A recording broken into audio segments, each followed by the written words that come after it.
গল্পের নাম হৃদমাঝারে তুমি ছিলে। লেখনীতে কায়নাত আফরিন। গল্পের শেষ পর্ব। নুহাসের বিয়ের দুদিন আগেই গাজীপুরের এই রিসোর্টটিতে ব্যাগপত্র নিয়ে এসে পড়ল পুরো পরিবার। আজকের আকাশটা বেশ পরিষ্কার। সূর্যের তেজি রশ্মিগুলো সবুজে মোড়ানো এই রিসোর্টটিকে অভূতপূর্ব সুন্দর বানিয়ে তুলেছে। প্রাচীর জুড়ে সুন্দরভাবে সারি সারি নারকেল আর সুপারি গাছ দাঁড়ানো। বিয়ে আর গায়ে হলুদের জন্য অলরেডি সব ব্যবস্থা শুরু হয়ে গিয়েছে। বরপক্ষের থেকে তা সামলাচ্ছে আরিয়া আর আনান। যদিও এই ডেস্টিনেশন ওয়েডিংয়ের পুরো পরিকল্পনা আরিয়ারই ছিল, তবে আনান এখানে সামলাচ্ছে। নুহাসের আদেশী কণ্ঠ শুনে যা অবাধ্য করার ক্ষমতা আনানের নেই। তাই তো ঢাকা থেকে গাজীপুরে আসা পর্যন্ত এই লম্বা সময় মুখ কালো করে রেখেছে ছেলেটা। মাইশা গাড়ি থেকে নেমে এক পলক আনানের দিকে তাকালো। আনান মুখটা কুমড়ো পটাশের মতো করে ব্যাগগুলো গাড়ি থেকে উঠিয়ে রিসোর্টের সামনে রাখছে। এদিক দিয়ে অর্পিরাও এসে পড়েছে ওর পরিবার নিয়ে। তাই মানুষের সমারোহে গমগম করছে এই প্রাঙ্গণটি। মাইশা মিহি সুরে সামাদ আর পৃথাকে বলল, আনানের জন্য মায়া লাগছে রে। থাক, ওই ছাগলাটার জন্য এত মায়া বাড়ানোর দরকার নাই। ওর কাইল্লা মুখের কাইল্লা কথার জন্যই আজ নুহাস ভাইয়ের খপ্পরে পড়েছে।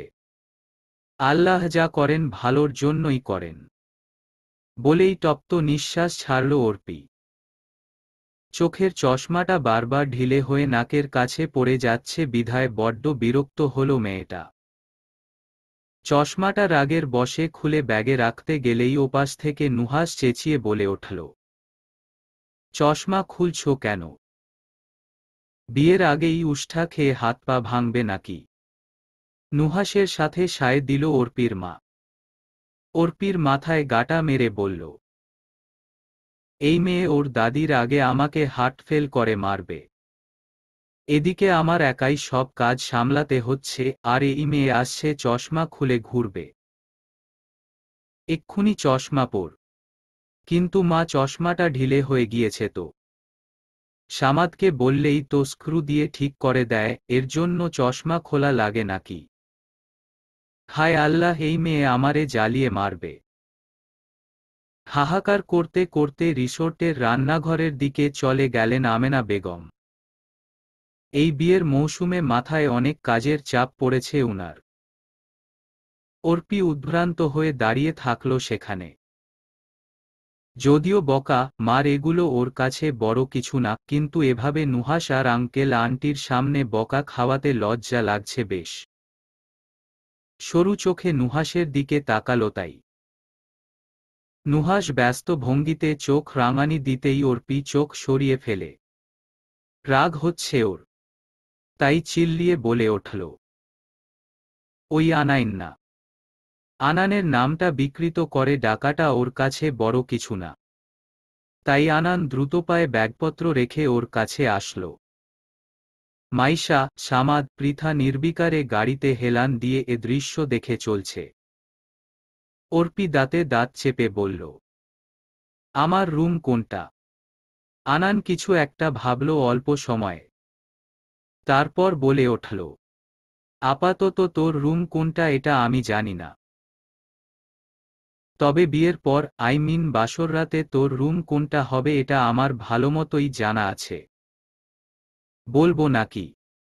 আনানের কথা শুনে নিজের রাগ দমাতে পারল না অর্পি। রাগে যেন শরীরটা রি রি করছে।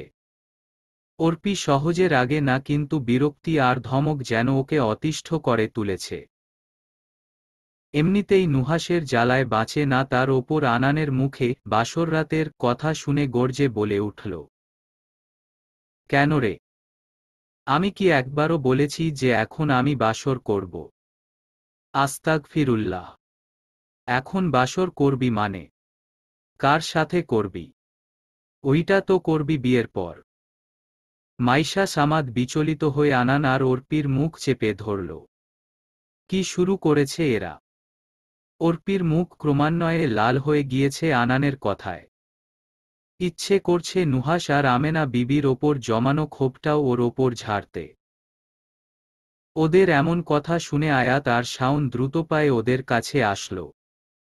ওরা দুজনেও যেন বিস্ময়ে যেন চোখজোড়া বড় বড় করে ফেলেছে।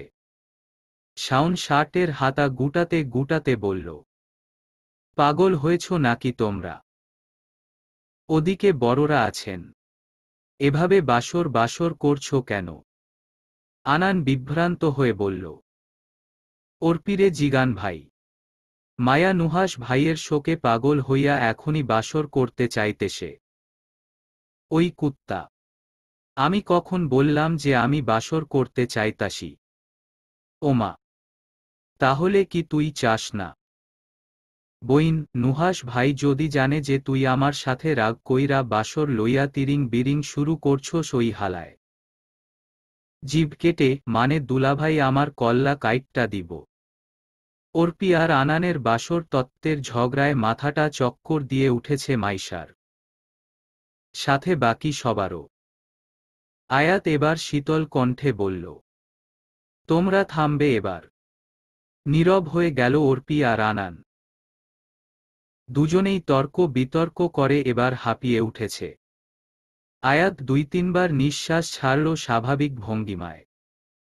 রোদের দাপটে কপালের ঘামগুলো কেমন যেন চিকচিক করছে।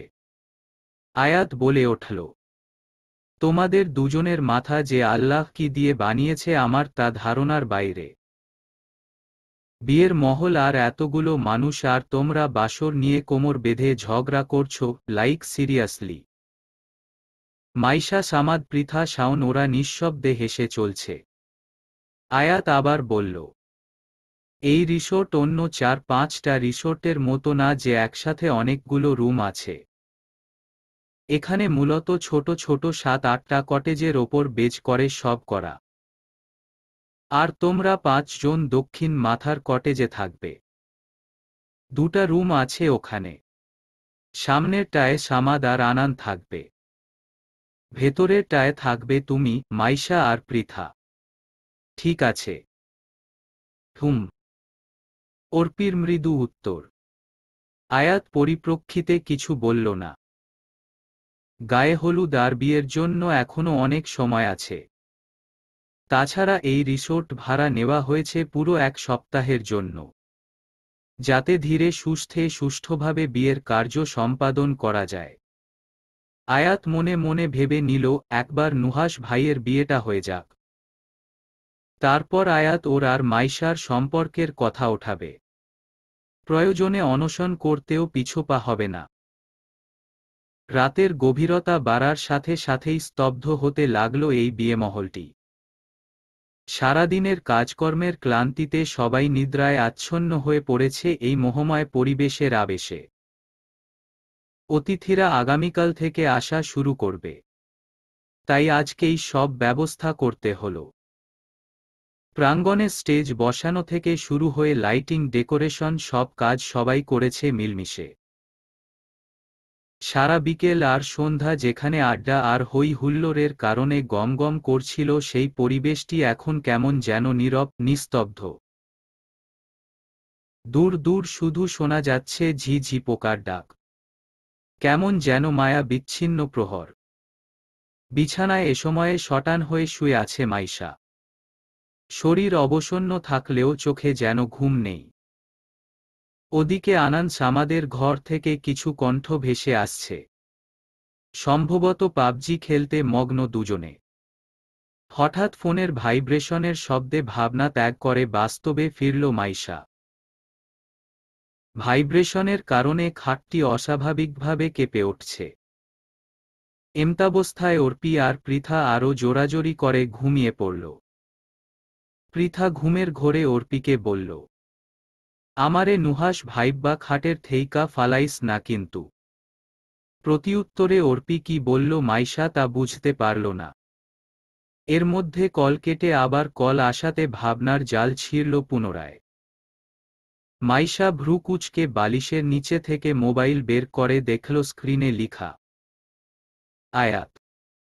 নামটাতে চোখ বুলাতেই মাইশা অনুভব করল ওর বুকে ভালোলাগার ঝড় বয়ে যাচ্ছে। ধরফরিয়ে উঠে বসল তাই।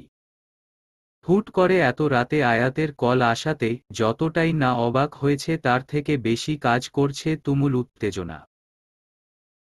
কল রিসিভ করতেই অপর পাশ থেকে আয়াত শীতল কণ্ঠে বলল, আমার সাথে আজ জোছনাবিলাস করবে মাইশু পাখি।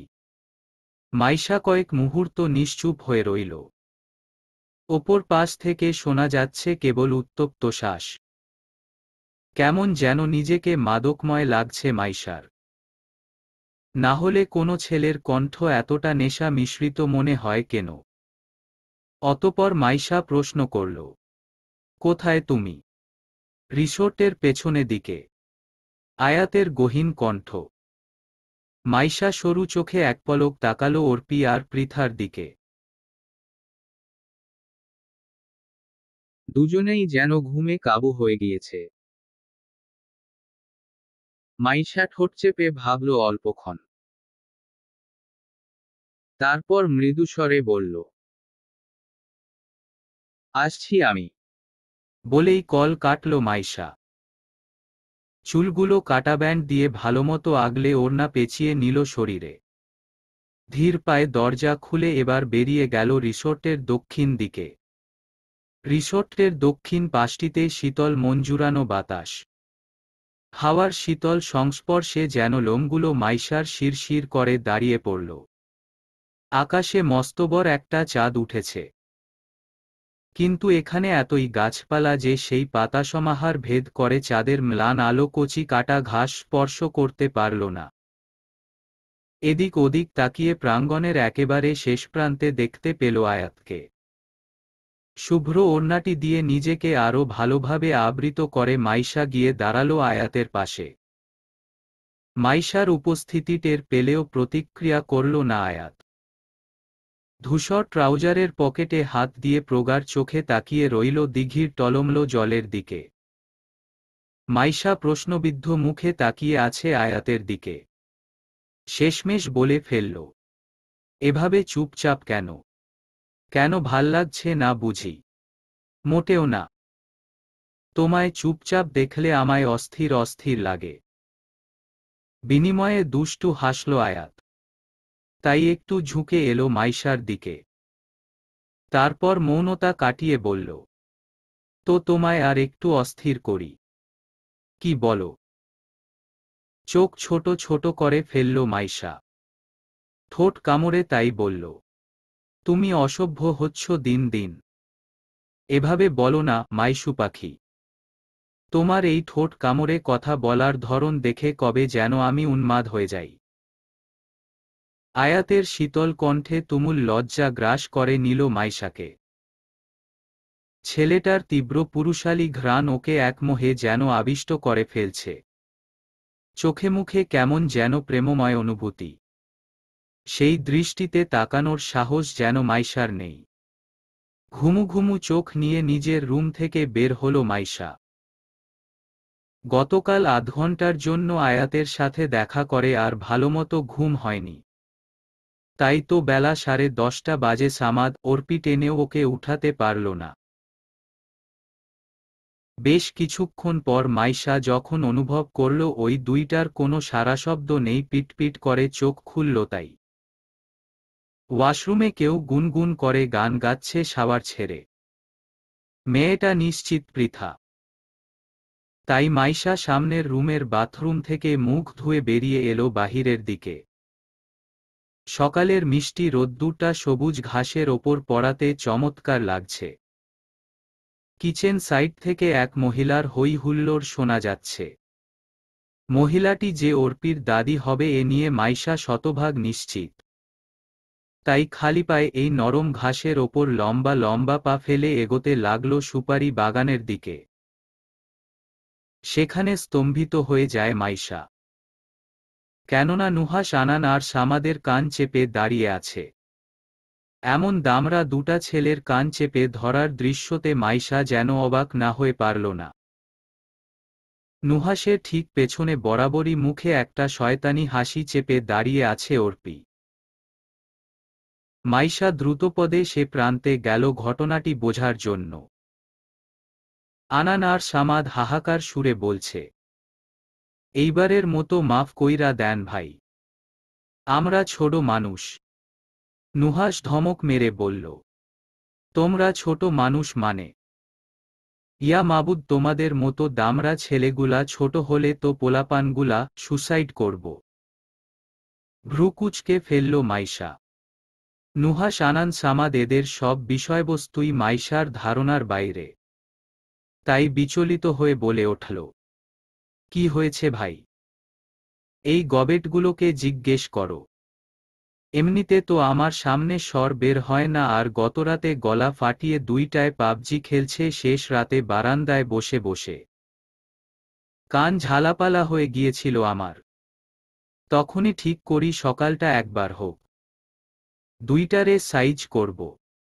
আনান আবার বলল, দরকার পড়লে আপনার কথায় আর জীবনেও পাবজি খেলমু না ভাই।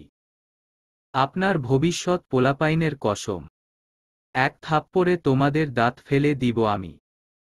বদমাশের দল, কসম করার জন্য আর মানুষ পাও না। নুহাশ, আনানের এসব দৃশ্য আর নতুন না।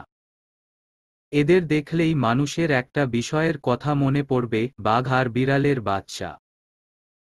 অর্পি দুইটাকে নুহাশের অগোচরে ভেঙচি মেরে মাইশার উদ্দেশ্যে বলল, এই মাইশু, রান্নাঘরে চল তো, খিদায় পেটটা আমার রীতিমতো ডিস্কো ডান্স শুরু করেছে।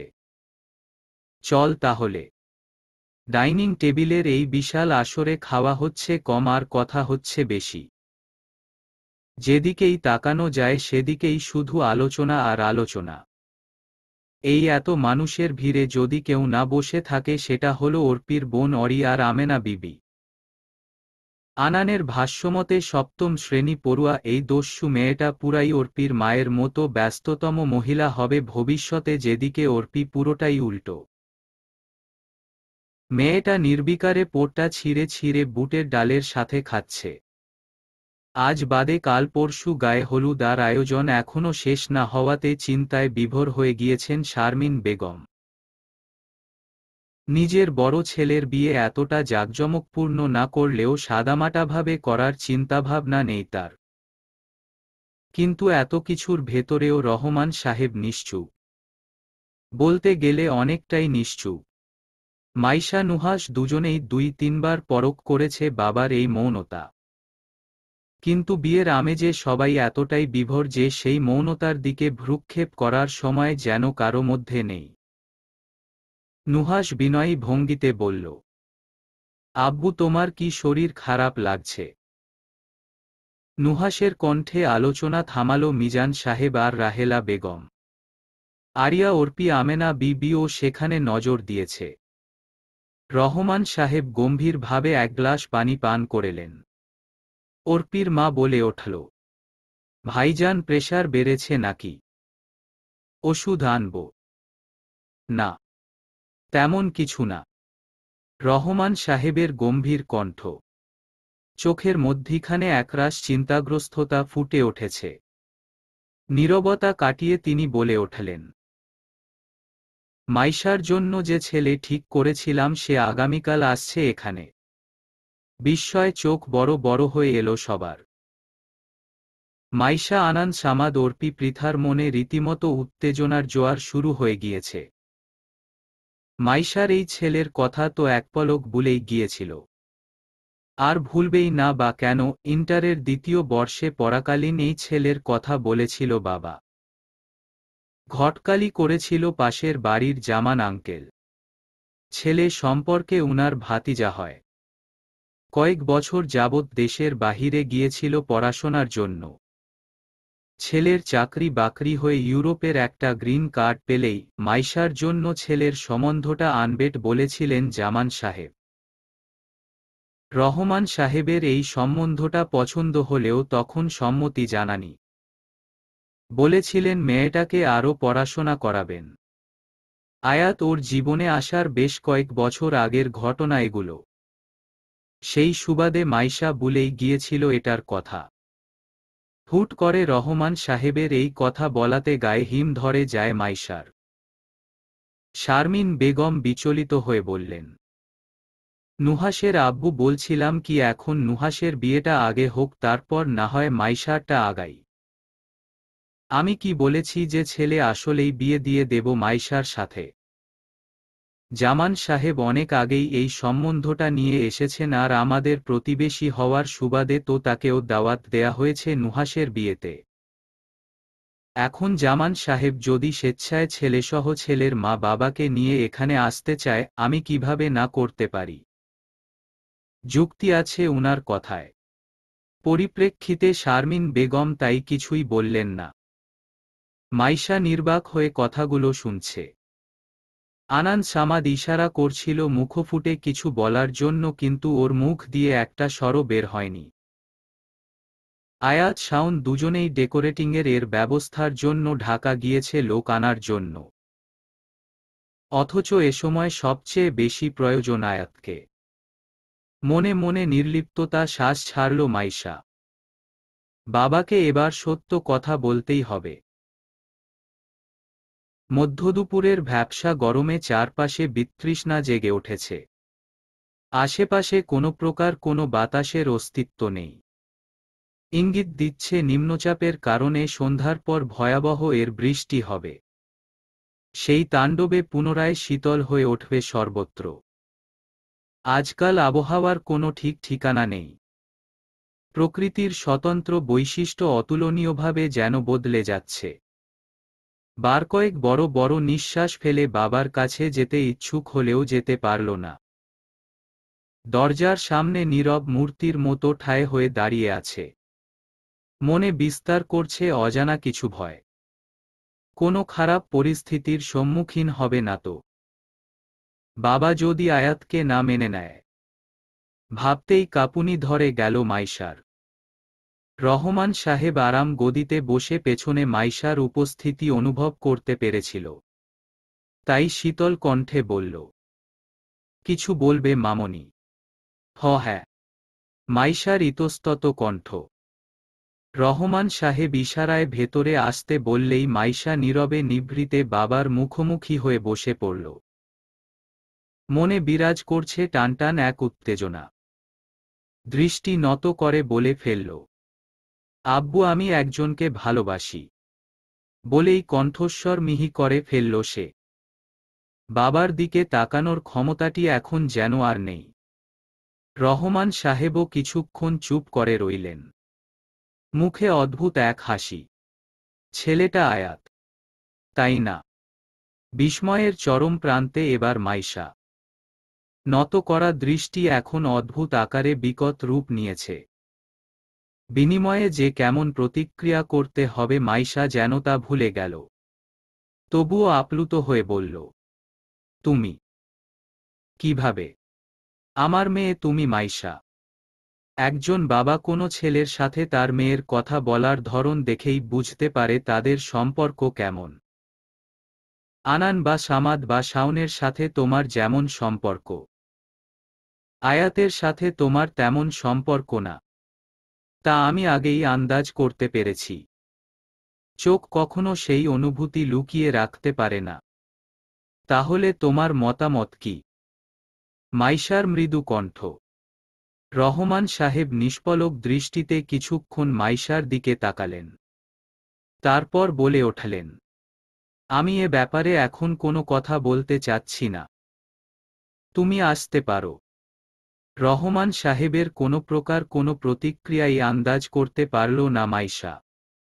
অতি গরম আর চিন্তায় তরতর করে ঘামছে তাই। বাবার এই কথার কিসের ইঙ্গিত মেনে নিবে সে? আয়াতহীন মাইশা যে একেবারে নিশ্চুপ হয়ে যাবে সেটা সে নিজে মানতে পারবে তো?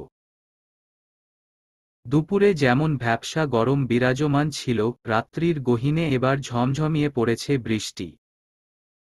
নূপুরের ন্যায় সেই প্রতিধ্বনিগুলো মধুময় ঝংকারের সুরে বেজে উঠছে।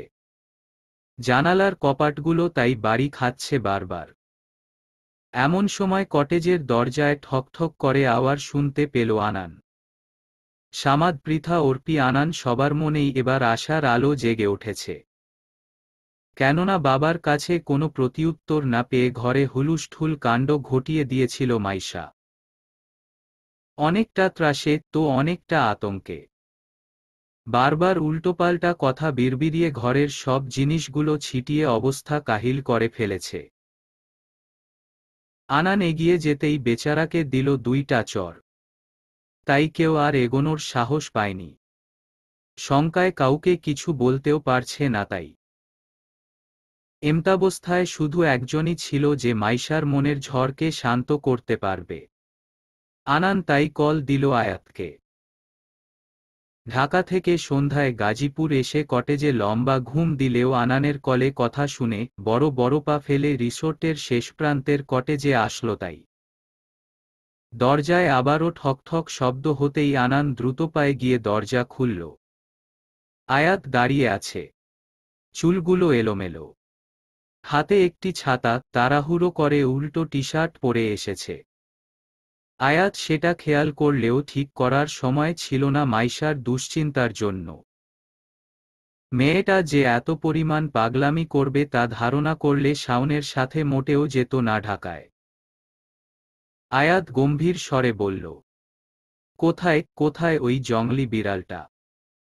কণ্ঠটিতে যতটা গম্ভীরতা আছে আয়াত ততটা গম্ভীর না। ওর তীব্র চোখে প্রকাশ পাচ্ছে মাইশার জন্য প্রখর অনুভূতি। সেই কণ্ঠটা ঝোপাঝপ যেন আনানের কানে প্রতিধ্বনিত হচ্ছে। নির্লিপ্ততা সুরে তাই বলল, ভেতরের রুমে আছে ভাই। আয়াত নির্বিকারে বড় বড় পা ফেলে প্রবেশ করল ভেতরে। মাথাটা ভনভন করছে আনানের কথা শোনার পর। কি এমন হয়েছে যে মাইশা থম মেরে ঘরে বসে থাকবে? অন্য 4-5টা মেয়ের মতো গভীর আবেগ বিষয়টি মাইশার মধ্যে নেই। দরজার সামনে দাঁড়ালো আয়াত। দরজাটা আটকানো থাকলেও লক করা না। কিন্তু কেউই মাইশার অতিরিক্ত রিয়েক্টের জন্য কাছাকাছি যাওয়ার সাহস পায়নি। চোখজোড়া প্রখর হয়ে এসেছে আয়াতের। কপালে পড়েছে সূক্ষ্ম এক ভাঁজ। আছড়ে পড়া বৃষ্টির পানিতে চুলগুলো হালকা ভিজে যাওয়াতে ঝেড়ে নিল তাই। তারপর আনান সামাদ পৃথা আর অর্পির উদ্দেশ্যে বলে উঠল, আধ ঘন্টা সময় দাও আমাকে, ব্যাপারটা আমি দেখছি। বলেই দরজা খুলে রুমে ঢুকল আয়াত। দরজাটা লাগিয়ে দিল নিঃশব্দে। আনান সামাদ পৃথা অর্পি প্রত্যেকের মুখশ্রীতেই খানিকটা গ্লানি। মনে মনে তাই বলতে থাকল, সব যেন ঠিক হয়ে যায়। বর্ষণ বিষয়টাকে বলা হয় প্রেমের এক সুবিশাল ইঙ্গিত। সকল মায়া অনুভূতি যেন এই বর্ষণের জন্যই জর্জরিত হয়ে থাকে। রাত যতই গহীন হচ্ছে বৃষ্টির প্রকোপ ততটাই বাড়ছে। ঝড়ো হাওয়াও বয়ে চলছে হু হু করে। ঘরের টিমটিম লাইটের আলোতে মাইশার এই ঘরটিতে আলো আঁধারির নিবাস মনে হচ্ছে। আয়াত মৃদু পায়ে এগিয়ে গেল মাইশার দিকে। মাইশা নির্বিকার, হাঁটুতে মুখ গুজে প্রাণহীন বস্তুর মতো বসে আছে। ক্ষণে ক্ষণে ভেসে আসছে ফোঁপানির শব্দ। মেয়েটার এমন দৃশ্য দেখে বুকটা অজান্তেই ধক করে উঠল আয়াতের। এমন তো হওয়ার কথা না। যতই হোক নিজেকে সকল পরিস্থিতিতে শক্তপোক্ত মানুষ হিসেবে বিবেচনা করে আয়াত। তবে এত বছরের এই দুর্গম ধারণাটি কি ভুল প্রমাণিত হল? ঘরে কারো উপস্থিতি টের পেয়ে মাইশা তাই হালকা মাথা তুলল। মাথাটা যন্ত্রণায় ফেটে যাচ্ছে। এ আর নতুন কিছু নয়। দুশ্চিন্তা হলেই মাথার স্নায়ুতে চাপ পড়তে অসহ্য যন্ত্রণা অনুভব করল মাইশা। ঝাপসা চোখে দেখতে পাচ্ছে এক পুরুষালী অবয়বকে। লম্বাটে চওড়া কাঁধের এক সুদর্শন ছায়ামূর্তি। মাইশা জানে এটা কে হতে পারে। ভাবতেই বুকে যেন চেতনার জোয়ার প্রবল হারে বৃদ্ধি পেতে লাগল। আয়াত খাটে বসল নিষ্পলক ভঙ্গিমায়। চোখের অবিচল দৃষ্টি গেঁথে রেখেছে মাইশার ভেঙে পড়া মুখটির দিকে। মাইশা কিছু না বলে আয়াতের বুকে মুখ ডুবিয়ে নীরবে বসে থাকল। এখন এই ছেলেটার এক চিলতে মাতাল করা ঘ্রাণ ওর অনুভব করা প্রয়োজন। না হলে রুদ্ধশ্বাসের শিকার হয়ে হয়তো নিশ্চল হয়ে যাবে। আয়াতের চোখে মুখে অবসাদ। ঠোঁট চেপে মৃদুভাবে মাইশাকে সামলে নেয়ার চেষ্টা করছে। সুবিস্তর কেশে হাত বুলিয়ে দিচ্ছে নিবিড়ভাবে। মাইশা এতে আয়াতের পিঠ আরও জোরে আঁকড়ে ধরে বুকে মুখ গুজল। অতিরিক্ত ভয়ে দুশ্চিন্তায় চেতনাহীন হয়ে পড়ছে মেয়েটা। কি হয়েছে মাইশু? আয়াতের শীতল কণ্ঠ। এই কণ্ঠে কোনো বিচলতা নেই, আছে শুধু প্রবল আশ্বাস। মাইশা বুকে মুখ গুজেই বলে উঠল, বাবা আজ সকালে বিয়ের কথা বলেছে। ছেলে নাকি আগামীকালই আসবে। আয়াত নির্বিকারভাবে বসে রইল তখনও। আপন মনে মাইশার চুলে হাত বুলিয়ে দিচ্ছে। মাইশা এবার যেন অবাক না হয়ে পারল না, তাই আবারও বলল, শুনেছ কি বলেছি? শুনলাম তো। তাহলে কিছু বলছো না কেন? আয়াতের এই নির্বিঘ্নতা যেন ত্রাসের সঞ্চার করছে মাইশার মনে। এই বর্ষণময় রাতের ন্যায় উথাল পাতাল করছে ওর মনের ঢেউ। আয়াত নিষ্পলক দৃষ্টিতে অল্পক্ষণ তাকিয়ে রইল মাইশার দিকে। এ দৃষ্টি কোনো স্বাভাবিক দৃষ্টি নয়, গভীর সম্মোহনী দৃষ্টি। নিজের শুষ্ক ঠোঁটজোড়া হালকা জিভ দিয়ে ভিজিয়ে নিল আয়াত। তারপর বলে উঠল, আমি জানি যে তুমি এক্ষেত্রে চুপ থাকার মতো মেয়ে না। কিছুক্ষণ নীরব থেকে, কি বলেছ খালুকে? যা যা বলার কথা তাই বলেছি।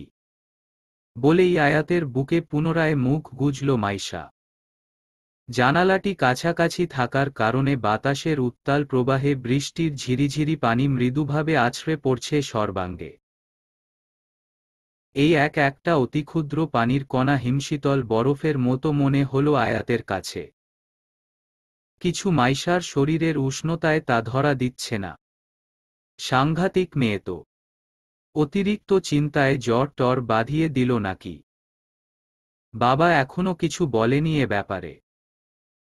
অদ্ভুতভাবে সে সব জেনেও বিন্দুমাত্র আমাদের আন্দাজ করতে দেয়নি। আয়াত তবুও শান্ত। মাইশার এবার রাগ হচ্ছে ছেলেটার ওপরে। টেনশনে ও মরে যাচ্ছে আর আয়াতের কোনো খেয়াল নেই।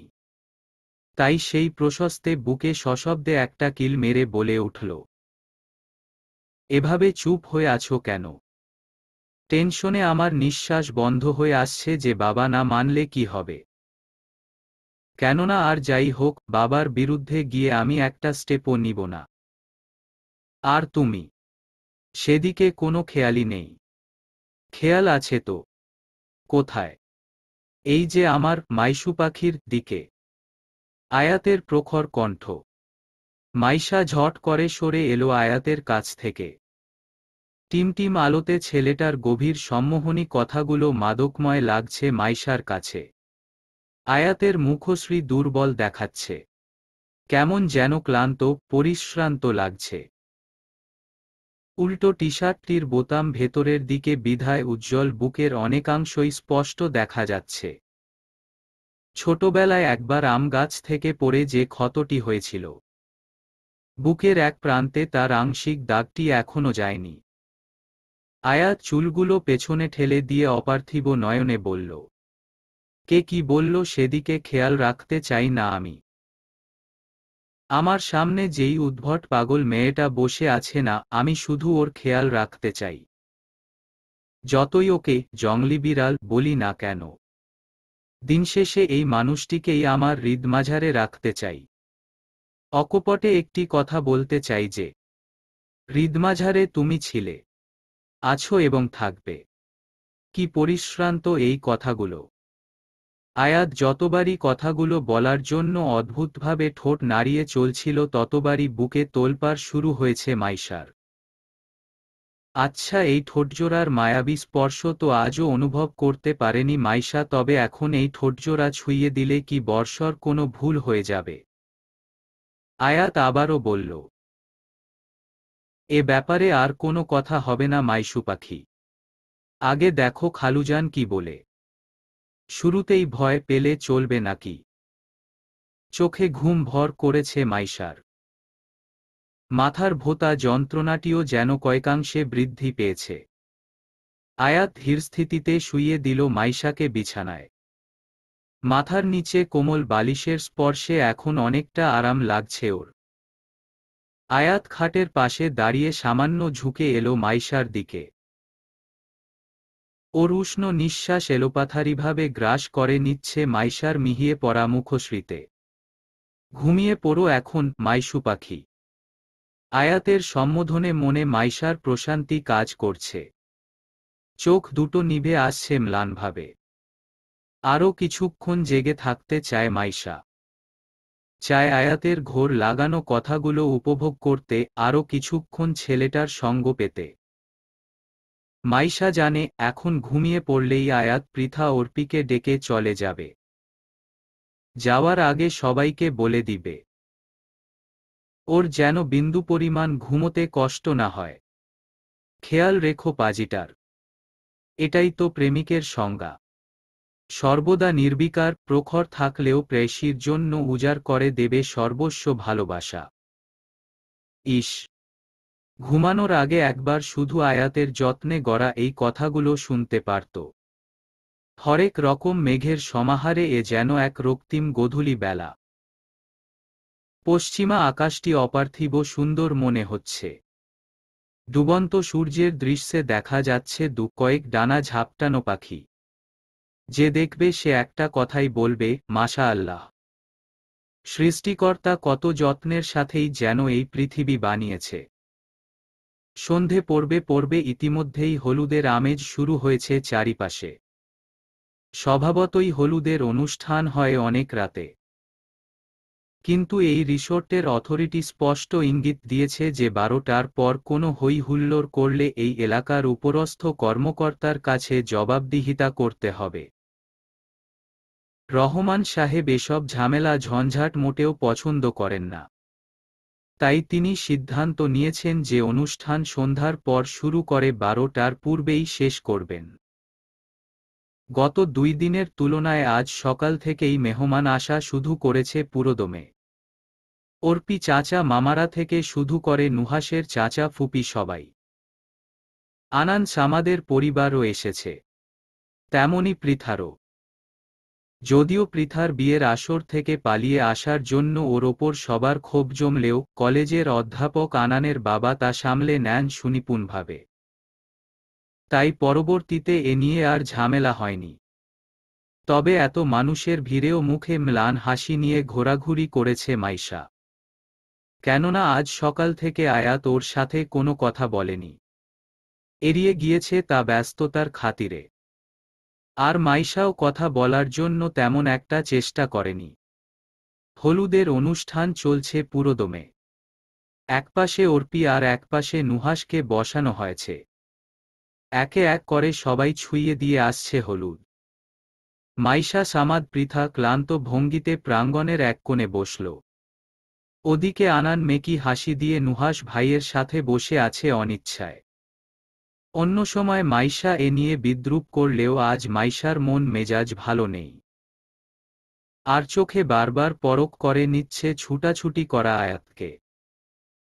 কাঁচা হলুদ পাঞ্জাবি, হাতে খয়েরি বেল্টের ওয়াচ, মসৃণ চুলগুলো সমান্তরালে কপালের কাছে রেখে দিয়েছে। হাতা গুটানোর কারণে নীল রগগুলো দেখা যাচ্ছে স্পষ্টভাবে। কি মোহনীয় ছেলেটার কাজকর্ম। চোখ সরিয়ে নিল মাইশা। ভয় আর ত্রাস দুটোই মনে বাসা বাঁধছে পুনরায়। আয়াতের কি ভয় করছে না যে কেউ না মানলে কি হবে? আর বাবার বেশ স্বাভাবিক আচরণে মনে আরও সন্দেহ বাঁধছে মাইশার। হঠাৎ আমেনা বিবির ডাকে ধ্যান ভাঙল। ওকে ডাকছে নুহাসকে হলুদ দিয়ে দেয়ার জন্য। ঘড়ির কাঁটা 11:15 ছুঁই ছুঁই। হলুদের কার্য শেষ করে খাওয়া দাওয়ার সমাপ্তি ঘটল সবেমাত্র। সবাই এবার ক্লান্ত, পরিশ্রান্ত। কেউ কেউ তাই ডেকোরেটরের চেয়ারে বসে ঝিমুচ্ছে তো কেউ আনানের মতো নরম ঘাসে বসে পড়েছে। রহমান সাহেব এগুলো দেখে বিগলিত হাসলেন। অদ্ভুত স্বরে বললেন, অনুষ্ঠান তো এখনো শেষ হয়নি। সবাই এভাবে ঝিমুচ্ছ কেন? আনানের মুখে বিরক্তির ভাঁজ ফুটে উঠল। তাই নির্বিঘ্ন বলে, কি বলেন খালুজান? মাত্রই তো শেষ হইল। আমার মনে হয় বয়সের ভারে আপনার স্মৃতিলো। নুহাস চোখ গরম করে তাকাতেই মুখে ক্লুপ লাগিয়ে দিল আনান। এখন একটা কথা বলেই ব্যাটা ঠাস ঠাস ধরে থাপড়াবে।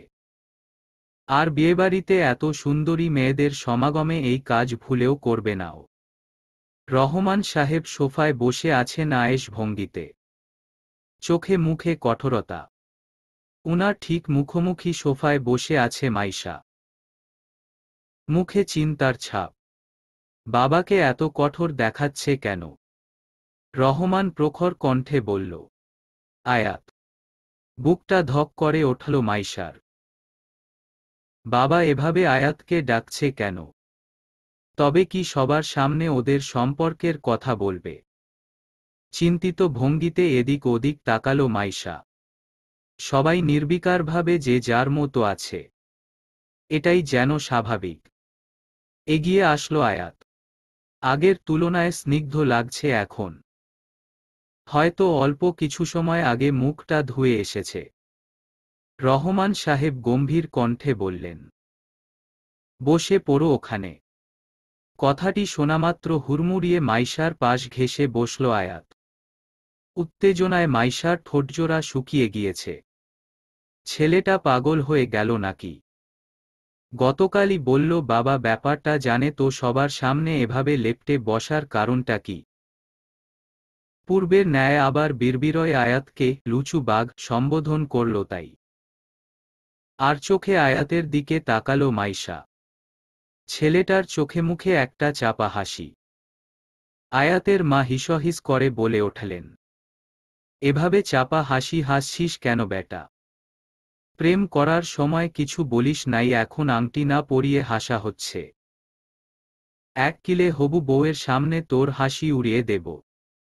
আংটি কি পকেটে রেখে ঘুরঘুর করার জন্য দিয়েছি? জলদি আংটিটা ওকে পরিয়ে দে। হতভম্ব হয়ে পড়ল মাইশা। উত্তেজনায় জর্জরিত থাকা এই মস্তিষ্কটির স্নায়ু এবার যেন কাজ করা বন্ধ করে দিয়েছে। এখন সে যেন এক অনুভূতিশূন্য মানবী। আয়াত মাথা নত করে নিজেই ধরে কাছে নিয়ে আসলো মাইশার হাত। অনামিকা আঙুলে সাদা পাথরে কারুকার্যখচিত এই আংটিটা পরিয়ে দিল সন্তপর্ণে। মাইশার কাছে এ যেন এক নতুন অনুভূতি। শারমিন বেগমের কাছ থেকে আংটি নিয়ে সে নিজেও আংটি পরিয়ে দিল সেই কাঙ্ক্ষিত হাতে। সবার চোখে মুখে এবার খুশির আমেজ। এমনকি আনান সামাদ পৃথা অর্পির মুখেও। এর মানে এর কথা এরা সবগুলোই জানত। মাইশা মৃদু কণ্ঠে বলল, আমাকে আগে বলা হয়নি কেন? আগে বললে কি তোমার ফ্যাকাশে মুখের স্নিগ্ধতা দেখতে পারতাম মাইশু পাখি। আয়াতের ফিসফিসানো কণ্ঠ। কথার আমেজে কেউই এই দুজনের কথোপকথন শুনতে পারেনি। মিহি হাসে মাইশা। আজ এই সময়টা স্বপ্নের মতো লাগছে। কথা হলো আরও কয়েক মাস পর আয়াত কাজটা সামলে উঠতে পারলেই বিয়ের তোড়জোড় শুরু হবে। মাইশার হাত আরও গভীরভাবে আক্ষকরে ধরল আয়াত।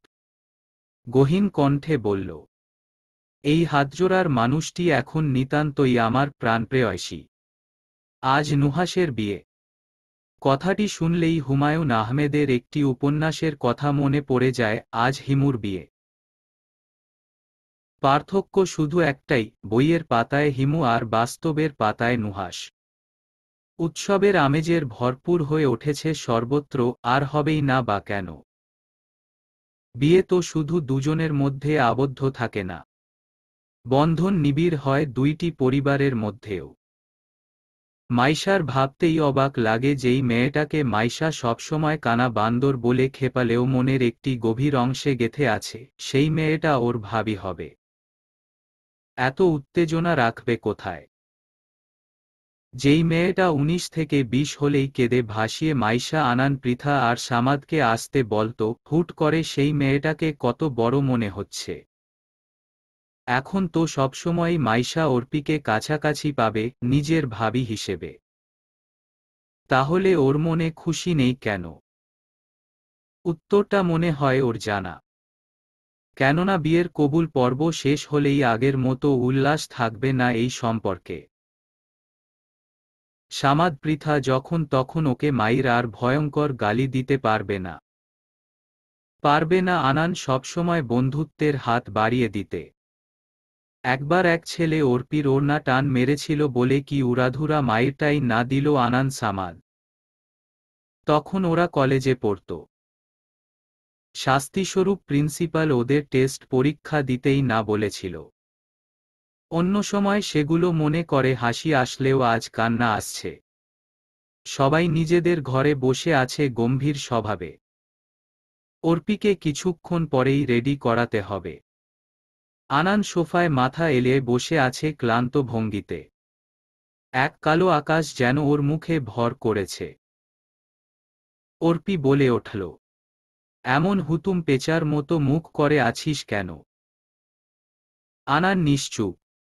মাইশা নিষ্পলক চোখে ওর দিকে তাকিয়ে আছে। অর্পির সাথে ঘেঁষে বসে আছে পৃথা। আনান মৌনতা কাটিয়ে বলল, তোকে মিস করব রে। এতক্ষণের বিভ্রান্ত হয়ে যাওয়া মুখটা ম্লান করে ফেলল অর্পি। সদর দরজা খোলা আছে বলে বাইরের থেকে মানুষের শোরগোল শোনা যাচ্ছে। অনুমান করে বোঝা গেল শাওনের সম্ভবত বাহিরে লাইটিংয়ের লোকদের সাথে ঝামেলা চলছে। কিন্তু সেদিকে মাইশা বা কেউই কর্ণপাত করল না। হতভম্ব দৃষ্টি নিয়ে তাকিয়ে আছে আনানের দিকে। আনান আবারও বলল, তোর বিয়ে হয়ে গেলে কি বিয়ের চক্করে ভুলে যাবি আমাদের? না রে, মোটেও না। যদি নুহাশ ভাই না করে। চুপ হয়ে গেল অর্পি। আনান আবারও বলল, নুহাশ ভাই তো এই জন্মে আমার কাজকর্ম পছন্দ করব না। তাহলে গ্যারান্টি কি যে নুহাশ ভাই তোর সাথে আমাকে কিংবা সামাদকে কথা বলতে দিবে? দম নিল অর্পি। এই ছেলে নির্ঘাত নিজের হিতাহিত জ্ঞান হারিয়েছে। না হলে এ ধরনের কথা বলার মতো মানুষ আনান না। অর্পি তাইমিহি কণ্ঠে বলল, নুহাশ ভাই আর যাই করুক না কেন, তোকে বিশ্বাস করে সে। হ্যাঁ, উনি হয়তো অনেক রাগী, 19 থেকে 20 হলে চর থাপ্পড় মারতে মোটেই দ্বিধাবোধ করে না। তবুও তুই বলতো, তোর এত আকামের পরও কেন তোরে দিয়ে কাজ করাতো? কেন তোকে বা সামাদকে বলতো রাস্তায় বিলম্ব হলে মাইশাকে বাসায় পৌঁছে দিয়ে আসতে? কারণ তোদের দুইটাকেই সে খুব বিশ্বাস করে। ঠোঁটে স্মিত হাসি তুলে মাইশা। অর্পির কথায় মেয়েটাকে আজ খুব বড় বড় মনে হচ্ছে। আনানের ক্লান্তিমাখা মুখেও হাসির রেশ। আজ ওরা পাঁচজনই মনে প্রাণে মানছে, সবকিছুর ঊর্ধ্বে বন্ধুত্ব না হলেও এর নিচে কিছুই নেই। এমন ধরনের বন্ধন তৈরি করা আসলেই ভাগ্যের বিরাট একটা ব্যাপার। যৌবনকালের দুটো গহীন স্মৃতি পুনরায় চলে, প্রেম আর বন্ধুত্বের মাধ্যমে। মানুষের সমাগমে গমগম করছে প্রাঙ্গণ। সবার মধ্যেই তুমুল ব্যস্ততা। তবুও এত কিছুর ভিড়ে নুহাশের এভাবে বসে থাকাতে আরাম লাগছে। যদিও শারমিন বেগম বারবার তাড়া দিচ্ছিল ছেলেটাকে রেডি হওয়ার জন্য, কিন্তু নুহাশ ততবারই মিহি গলায় বলে, আমার রেডি হতে সময় লাগবে না আম্মু, তুমি অন্য কাজ সামলাও। বিরক্ত হলেন শারমিন বেগম। আজ ছেলের বিয়ে, তবুও একরোখা ভাবটা যেন আর গেল না। শ্বশুরবাড়ির মানুষেরা কি বলবে এসব প্রলাপ করতে করতেই তিনি ব্যস্ত ভঙ্গিতে অন্যত্র চলে গেলেন। মাইশা একপাশে বসে মেহেদি পড়ছে হাতে। সবাই গতকাল মেহেদি পড়লেও সে পড়তে পারেনি আয়াতের জন্য। আয়াতের মহান বাণী, সে তার প্রেয়সীকে নিজে মেহেদি পরাবে। সবার সামনে চুটিয়ে প্রেম করার নাকি মজাই আলাদা। নুহাশের কাছ থেকে একটু দূরত্বে থাকা চেয়ারে বসে আসে মাইশা। বরাবরের মতো বেতের মোড়ায় বসে আয়াত সন্তপর্ণে মেহেদি পরিয়ে দিচ্ছে। ছোটবেলা থেকেই আরিয়াকে মেহেদি পরিয়ে দিত বলে এদিক দিয়ে দক্ষতা ভালো না বললেও খারাপ বলা যায় না। মাইশার প্রচণ্ড অদ্ভুত লাগছে, একই সাথে অস্বস্তিও। বিয়েতে কর্মরত কিছু মানুষ কাজের ভিড়ে এমনভাবে ওদের দেখছে যেন এর থেকে মজার বিষয় আর যেন হয় না। আয়াতের চুলগুলো কপালে পড়েছে এলোমেলোভাবে। পাঞ্জাবির হাতা গুটানো, হাতের আংটিতে মোহনীয় লাগছে রূপে। আয়াত মিহি কণ্ঠে বলল, এই নাও, এক হাতে আমার দেয়া শেষ, আর দেব না। হাতের আঙুলগুলো ব্যথা করছে আমার। যেমনে বলছো যেন আমি বলেছি। জানু মেহেদি দিয়ে দাও, খোঁটা মেরে বলল মাইশা। আয়াত হাসে মৃদুভাবে। এতে গালের টোলটি দৃশ্যমান হয়ে উঠেছে। আয়াত আবার বলল, দেখতো হাতে কিছু খুঁজে পাওনি। কথা অনুসারে মাইশা হাতে ফুটন্ত মেহেদির দিকে তাকাল। অনামিকা আঙুলের এক কোণে সুন্দর করে ইংরেজি অক্ষরে লিখা আছে মাইশা প্লাস আয়াত। বাহ, ওদের দুজনের নামের মিলবিন্যাস যে এতটা সুন্দর হবে মাইশার ছিল তা অকল্পনীয়। ঠোঁটে বিস্তৃত হাসি ফুটিয়ে তুলল তাই। মৃদু স্বরে বলল, ভালো হয়েছে, শুধুই ভালো। উহু, অনেক চমৎকার হয়েছে মিস্টার আরহাম। আয়াত বিনিময়ে আয়াত ঠোঁট চেপে মৃদু হেসে উঠে দাঁড়াল। এতক্ষণ বসে থাকাতে শরীরটা ম্যাজম্যাজ করছে। হঠাৎ নুহাসের ক্ষিপ্ত কণ্ঠে আয়াত আর মাইশা দুজনেই তাকালো নুহাসের দিকে। গর্জে বলে উঠল, আব্বু, একটু এখানে আসো তো। রহমান সাহেব কাছেই দাঁড়ানো ছিল। ছেলেটা এতটা ক্ষিপ্ত হতে দেখে আন্দাজ করে নিল যে কেন উনাকে এভাবে ডাকছে। দ্রুতপায়ে রহমানের সাহেব গিয়ে বলল, কি হয়েছে? ওই বাস্টার্ডটা এখানে কি করছে? নুহাসের চোখ অনুসরণ করে রহমান সাহেব তাকালেন সেদিকে। সেই সাথে পাশে দাঁড়ানো মাইশা, আয়াত আর সামাদও। একটা ছেলেকে দেখা যাচ্ছে অর্পির মা আর দাদির সাথে। পরনে কালো শার্ট, চুলগুলো হালকা কোঁকড়ানো। আয়াত ছেলেটাকে দেখে কিছুই বুঝল না। রহমান সাহেব বিচলিত কণ্ঠে বললেন, কি বলছো এসব? ছেলেটা অর্পির চাচাতো ভাই। তাহলে সে কি অনুষ্ঠানে আসবে না? তুমি আন্টিকে স্ট্রেইটলি বলে দাও এই ছেলেকে চলে যেতে। একটা মানুষ কতটা রিডিকিউলাস হতে পারে। সেদিন মাইশার সাথে অসভ্যতা করার পর আমার মায়ের খেয়ে হাসপাতালে ছিল 7 দিন। এত কিছুর পরেও কিভাবে হাসিমুখে আসতে পারে ওই বাস্টার্ডটা? মুখ কালো করে ফেললেন রহমান সাহেব। নুহাসের মুখে স্পষ্ট রাগের আভাস দেখা যাচ্ছে। রহমান সাহেব বললেন, আমার মনে হয় না যে এইবারও মাইশার সাথে কোনরূপ কোনো খারাপ ব্যবহার করবে। তাছাড়া ওরা এখন আমাদের আত্মীয়। এভাবে ভরা বিয়ে বাড়ির সামনে কিভাবে না বলতে পারি বলো? আর না তুমি এ ব্যাপারে কিছু বলবে। একদিনই তো। তারপর আর মনে হয় না ওর সাথে কোনো যোগাযোগ থাকবে অর্পিদের। আশা করি তুমি বুঝেছ। দমে গেল নুহাস। কেননা কারো সাথে বেয়াদবি করার মতো শিক্ষা রহমান সাহেব ওকে দেননি। মাইশাও দাঁড়িয়ে আছে মৌনভাবে। আয়াত সামাদকে জিজ্ঞেস করল, কি করেছিল ছেলেটা মাইশার সাথে? আমরা কলেজে পড়াকালীন সময় অর্পির জন্মদিনে ওর সাথে পরিচিত হই। আর সেরাতেই মাসুদ মাইশার সাথে অসভ্যতামি করার চেষ্টা করেছিল। ভাগ্যক্রমে নুহাস ভাই সেদিন দেখে ফেলাতে ওই ছেলেকে ইচ্ছেমতো পেটান ভাইয়া, যার জন্য সে 7 দিন টানা হসপিটালে ছিল। অর্পির মা এ নিয়ে বেশ লজ্জিত হলেও অর্পির চাচি অনেক কটু কথা শোনাতে চেয়েছিল মাইশাকে। পরে নুহাস ভাইয়ের জন্য সেটা পারেনি। আত্মীয় বলেই অগত্যা তাকে দাওয়াত দিয়েছে আন্টি। না হলে আমার মনে হয় না এদের মতো মানুষদের আন্টি কখনো দাওয়াত দিবে। মৌনতার সহিত ঠায় ভাবে দাঁড়িয়ে রইল আয়াত। কি ভাবছে সেটা বোঝা বেশ মুশকিল।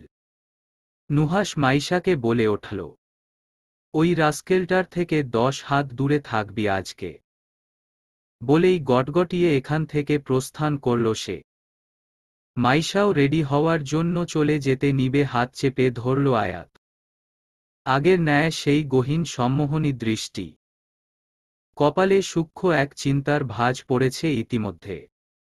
হালকা ঠোঁট কাঁপিয়ে শুধু একটা কথাই বলল, আমার দৃষ্টির নেশা থেকে হারিয়ে যেও না। কথাটা যতটা কঠিন মনে হচ্ছে আসলে অতটাও কঠিন না। আয়াতের কণ্ঠে ফুটে উঠেছে সাবধানতার আভাস। হয়তো এই বিয়েমহলে আয়াত মাইশার কাছাকাছি না থাকলেও চোখে চোখে রাখার চেষ্টা করবে। উফ, এত মোহনীয়তা কেন আয়াতের প্রতিটা বাক্যে। বিয়ে বাড়ি উপলক্ষে মানুষের শোরগোল অনেক। কিছুক্ষণ আগেই নুহাস আর অর্পির বিয়ে সম্পন্ন হল সুনিপুণভাবে। কবুল বলার অন্তিম মুহূর্তে অর্পির কণ্ঠে যেন দলা পেকে আসছিল। মাইশা জানে যে এই মেয়ে রীতিমতো ভয় পাচ্ছে। বিবাহ পর্ব শেষ হওয়ার পর সবাই ব্যস্ত হয়ে গিয়েছে বরকনে নিয়ে বাকি অনুষ্ঠান পর্ব শেষ করার জন্য। ক্লান্তিতে তাই শরীর অবশ হয়ে আসছে মাইশা, পৃথা, আনান আর সামাদের। মাইশা, সামদ আর পৃথা একপাশে বসে আছে ক্লান্ত ভঙ্গিতে। আনান ওদের থেকে অনেকটা দূরেই বসে আছে একটু মানুষের গোমাগম থেকে পরিত্রাণ পাওয়ার জন্য। এক্সকিউজ মি, আপনি কি এখানে একা বসে আছেন? হঠাৎ একটা সুন্দরী মেয়ের কণ্ঠে ক্লান্ত পরিশ্রান্ত চোখ নিমিষেই খুলে ফেলল আনান। সামনে একটি মেয়ে দাঁড়িয়ে আছে, মুখে অল্প বিস্তর হাসি। সামাদ, পৃথা, মাইশাও সেদিকে ড্যাব ড্যাব করে তাকিয়ে আছে যে হচ্ছেটা কি। আনান কিছুটা হতভম্ব। মনে মনে ভাবছে, এইবার আল্লাহ বোধহয় ওরে সিঙ্গেল থেকে মিঙ্গেল করবে। কেননা ইতিহাস ঘাটলে দেখা যাবে যে দুনিয়ার বড় বড় সম্পর্কের সূচনা এই বিয়ে বাড়িতেই হয়েছিল। আনান মেকি হেসে বলল, জি, একা বসে আছি। ইভেন আমি তো আজীবনই সিঙ্গেল। তো কিছু বলবেন মিস? মেয়েটির মুখের হাসি যেন আরো প্রশস্ত হয়ে উঠল। তারপর খুশিতে গদগদ হয়ে বলল, উফ, ধন্যবাদ ভাইয়া। আসলে আপনার পাশের চেয়ারটা খালি তো ওটা আমার লাগবে। এ বিয়ে বাড়িতে যেই মানুষ বসার জায়গা পাচ্ছি না। আমার হাজবেন্ড দাঁড়িয়ে আছে আমার জন্য। আমি তাহলে চেয়ারটা নিয়ে গেলাম ভাইয়া। আবার ধন্যবাদ। আনানের মুখটা নিমিষেই অন্ধকার হয়ে গেল। মেয়েটা চলে যেতেই ওপাশ থেকে হো হো হেসে ওঠল সামাদ, পৃথা আর মাইশা। এ সময় অর্পি হলে তো হাসতে হাসতে শাড়ি নিয়ে লুটোপুটি খেত। আনান মিহি কণ্ঠে বলল, কি যুগ আইল, এই পিচ্ছি পিচ্ছি মায়াগুলাও বিয়া সাইরা ফালায়। আর আমি এখনো একলা একলা ঘুরতাসি। কোথা থেকে আয়াত এসে ধপ করে বসল মাইশার পাশে। গরমে উত্তপ্ত হয়ে মুখটা কেমন যেন লাল হয়ে গিয়েছে। দুর্বল ভঙ্গিতে মাইশার কাঁধে মাথা এলিয়ে দিল তাই। পাশেই সামাদ আর পৃথাটা মুখ টিপে হাসছে। মাইশা এবার দাঁতে দাঁত পিষে বলল, এই যে, এভাবে কাঁধে মাথা দিয়ে শুয়ে আছো কেন? তো কি করব? বেডরুমে তো আম্মু যেতে দিচ্ছে না। পরে তো ভাবলাম এখানেই আমার শাড়ি পরিহিতা একটা সুন্দরী বেড আছে, সেখানেই না হলে আমার রাজত্ব শুরু করি। ঠোঁট চেপে মাইশা কোনোমতে নিজের অস্বস্তি নিবারণ করার ব্যর্থ প্রয়াস চালাচ্ছে। যদিও এখানে মানুষজনের নজর স্টেজে বসে থাকা বর আর কনের দিকে, তাই হয়তো কারো নজর এখানে খুব একটা পড়ছে না। আর এই সুযোগটাই কাজে লাগালো আয়াত। না হলে সবার সামনে বিব্রতকর পরিস্থিতি তৈরি করার মতো মানুষ আয়াত না। আর সামাদ, পৃথা, আনান ওরা তিনজনই তো ওদের নিজস্ব লোক। হঠাৎ শাওনও এখানে আসলো আয়াতের কাছে। কিন্তু আগে খাবারের তত্ত্বাবধানে কাজে ছিল বলে লম্বা সময় ওকে দেখা যায়নি। এসেই মুচকি হেসে আয়াতকে বলল, কি রে, কি করছিস সেখানে? দেখছিস না যে তোর ভাবির সাথে কোয়ান্টিটি টাইম স্পেন্ড করছি? ভাবিরে সালাম দিয়া ফুট হ। আয়াতের কথা এবার সত্যি সত্যি লজ্জা পেয়ে গেল মাইশা। মুখে ছড়িয়ে পড়েছে রক্তিম আভাস। শাওন সেদিকে পরোয়া না করে চেয়ারে শরীর এলিয়ে হো হো করে হেসে দিল। যেন আয়াত মজার একটা কথা বলেছে। শাওনের এই হাসিটা সুন্দর। নিমিষেই আকর্ষণ করার ক্ষমতা আছে ছেলেটার মধ্যে। মজার ভঙ্গিতে তাই বলল, এমনে পাবলিক প্লেসে কোয়ান্টিটি টাইম স্পেন্ড করস শালা? তোদের জন্য এই রিসোর্টে কত ভালো ভালো বেডরুম আছে। দরকার পড়লে তোদের জন্য নুহাস ভাইয়ের রুমটাও ছেড়ে দিতে পারি। কি বলো মাইশা? মাইশা এবার পারছে না এখান থেকে ছুটে পালিয়ে যেতে। আয়াত মাইশার কাঁধে মুখ গুজে ঠোঁট চেপে হেসে চলল। যেন মেয়েটাকে এই অবস্থায় দেখে বেশ মজা নিচ্ছে। শাওন আবার বলল, যে জন্য এসেছি সেটা আগে বলে নেই। মাইশা, আঙ্কেল নাকি তোমার কাছে কিছু গিফট বক্স রেখেছিল এখন কনেপক্ষকে দেয়ার জন্য? হ্যাঁ, আমি ওটা স্টোর রুমে রেখেছিলাম। আচ্ছা, আঙ্কেল তোমায় বলেছে সেগুলো এনে সেন্টারের সামনে রাখতে? পারবে? অবশ্যই পারব। বিরক্ত হলো আয়াত। চোখ মুখ কুঁচকে শাওনের উদ্দেশ্যে বলল, শালা তুই বন্ধু নামে কলঙ্ক। একটু শান্তিতেও থাকতে দিলি না আমারে। শাওন এমন ভাব করল যে আয়াতের কথায় ওর কোনো ভ্রুক্ষেপ নেই। মিহি কণ্ঠে আবার বলল, তোকেও তোর মা ডেকেছে? উহ, এই মহিলা তো নিজে জামাইয়ের সাথে প্রেম করছে এখন আমারটায় ভিলেন হয়ে আসছে। রাহেলা বেগমকে মিনিমিনয় কয়েকটা কথা বলতে বলতে উঠে দাঁড়াল তাই। শাওন ইতিমধ্যে চলে গিয়েছে এখান থেকে। মাইশা চলে যেতেই ওর হাত চেপে নিজের একটু কাছে টানল আয়াত। সন্ধে হয়ে এসেছে ইতিমধ্যে। তাই লাইটিংয়ের ফিচেলো রংটা আয়াতের মুখে পড়তে এ যেন এক অবর্ণনীয় রূপ ধারণ করল। ঠোঁটে হয়তো একটু হাসি আছে তবে তা বোঝা মুশকিল। মাইশা সরু কণ্ঠে বলল, কি হয়েছে? মাইশার বড় বড় চোখের দৃষ্টি আয়াতের গলার একটু নিচে। এর ওপরে চোখ তোলবার মতো দমটি যেন ওর নেই। মেয়েটা লজ্জা পাচ্ছে। লজ্জা পেলে ঘন ঘন ঠোঁট কামড়ে ধরে মাইশা। এই জিনিসটা আয়াতের প্রত্যেকবার ঘোর লাগিয়ে দিল পরমুহূর্তে নিজেকে সামলে নেয়। কিন্তু এমন অবস্থায় মাইশাকে অপূর্ব লাগে দেখতে। আয়াত খানিকটা ঝুঁকে এলো মাইশার কানের কাছে। পকেটে সন্তর্পণে রাখা গোলাপটা কানে গুজে দিল ধীর সুস্থে। আয়াতের শরীরের এক তীব্র ঘ্রাণ অনুভব করা যাচ্ছে তাই। আয়াতের ঘন ঘন নিঃশ্বাসের শব্দ নৈশ শব্দের মতো বাজছে বিরতিহীনভাবে। আর্স্ট কণ্ঠে আয়াত এবার বলল, আমার মাইশু পাখির জন্য উপহার। অপেক্ষা করব তোমার জন্য পেছনে দিঘির কাছে। বলেই রাহেলা বেগমের কাছে নিঃশব্দে চলে গেল আয়াত। ছেলেটার এসব ছোটখাটো আর্স্ট কথাবার্তা সীমাহীন পাগল করে তোলে মাইশাকে। আর বেশি কিছু ভাবল না তাই। মুচকি হেসে আব্বুর কথামতো গিফট আনার জন্য তাই চলে গেল স্টোররুমের দিকে। দরজাটা খুলে লাইটটা জ্বালালো মাইশা। এতগুলো বিয়েবাড়ির গুরুত্বপূর্ণ জিনিসের মধ্যে ওই দুটো গিফট বক্স খুঁজতে বেশ বেগ পেতে হচ্ছে ওর। আম্মুর কথা শুনে গিফটটা বেডরুমে রাখলেই ভালো হতো বিষয়টি ভাবতে ভাবতে এদিক ওদিক জিনিসপত্র হাতলে খুঁজে চলছে গোলাপি রঙের প্যাকেটে মোড়ানো সেই গিফট বক্সটা। হঠাৎ ধপ করে দরজা লাগানোর শব্দে কালবিলম্ব না করে পেছনে ফিরল সে।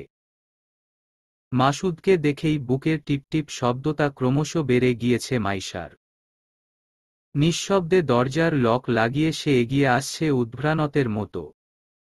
মাইশা মনে মনে বলল, এভাবে ভীত হলে চলবে না, এর আগেও এই ছেলেটাও ওর সাথে এরকম করার চেষ্টা করেছে। তাছাড়া ভীত হওয়ার মতো মেয়ে মাইশা না। তাই চেঁচিয়ে বলে উঠল, তুমি তুমি এখানে কি করছো? আর দরজা লক করেছো কেন? সরো বলছি। মাসুদ হাসল বিশ্রীভাবে। ঠোঁট কামড়ে মাইশার শরীর ওপর থেকে নিচে এমনভাবে পর্যবেক্ষণ করল যেন এখনই কামনার আগুনে ওকে নিঃশেষ করে ফেলবে। ধিক্কার জানালো মাইশা। তাই নুহাশ ভাইয়া আগেই বলেছিল এই ছেলে কখনোই ঠিক হবে না। মাসুদকে ধাক্কা দিয়ে সরে যাওয়ার চেষ্টা করতেই ওকে সজোরে দেয়ালের সাথে চেপে ধরল মাইশাকে। যতই হোক, একজন ছেলের শক্তির সাথে একটি মেয়ের পেরে ওঠা আসলেই বেশ দুঃসাধ্য। তবুও আপ্রাণ ছুটোছুটি করে চলছে মাইশা।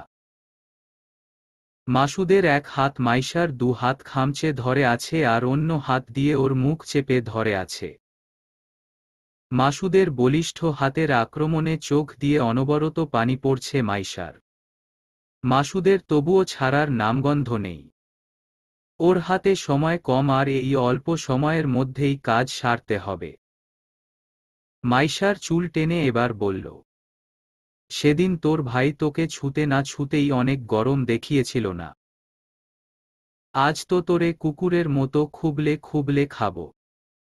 তখন দেখবে তোর ওই শয়তান ভাইয়ের দেমাগ কই যায়। নিজের ভাইয়ের নামে এত অশ্রাব্য গালি শুনে মাইশার নিঃশ্বাস বন্ধ হয়ে আসছে। মাসুদ আবারও একটা বিদ্ঘুটে হাসি দিয়ে মগ্ন হয়ে গেল মাইশাতে।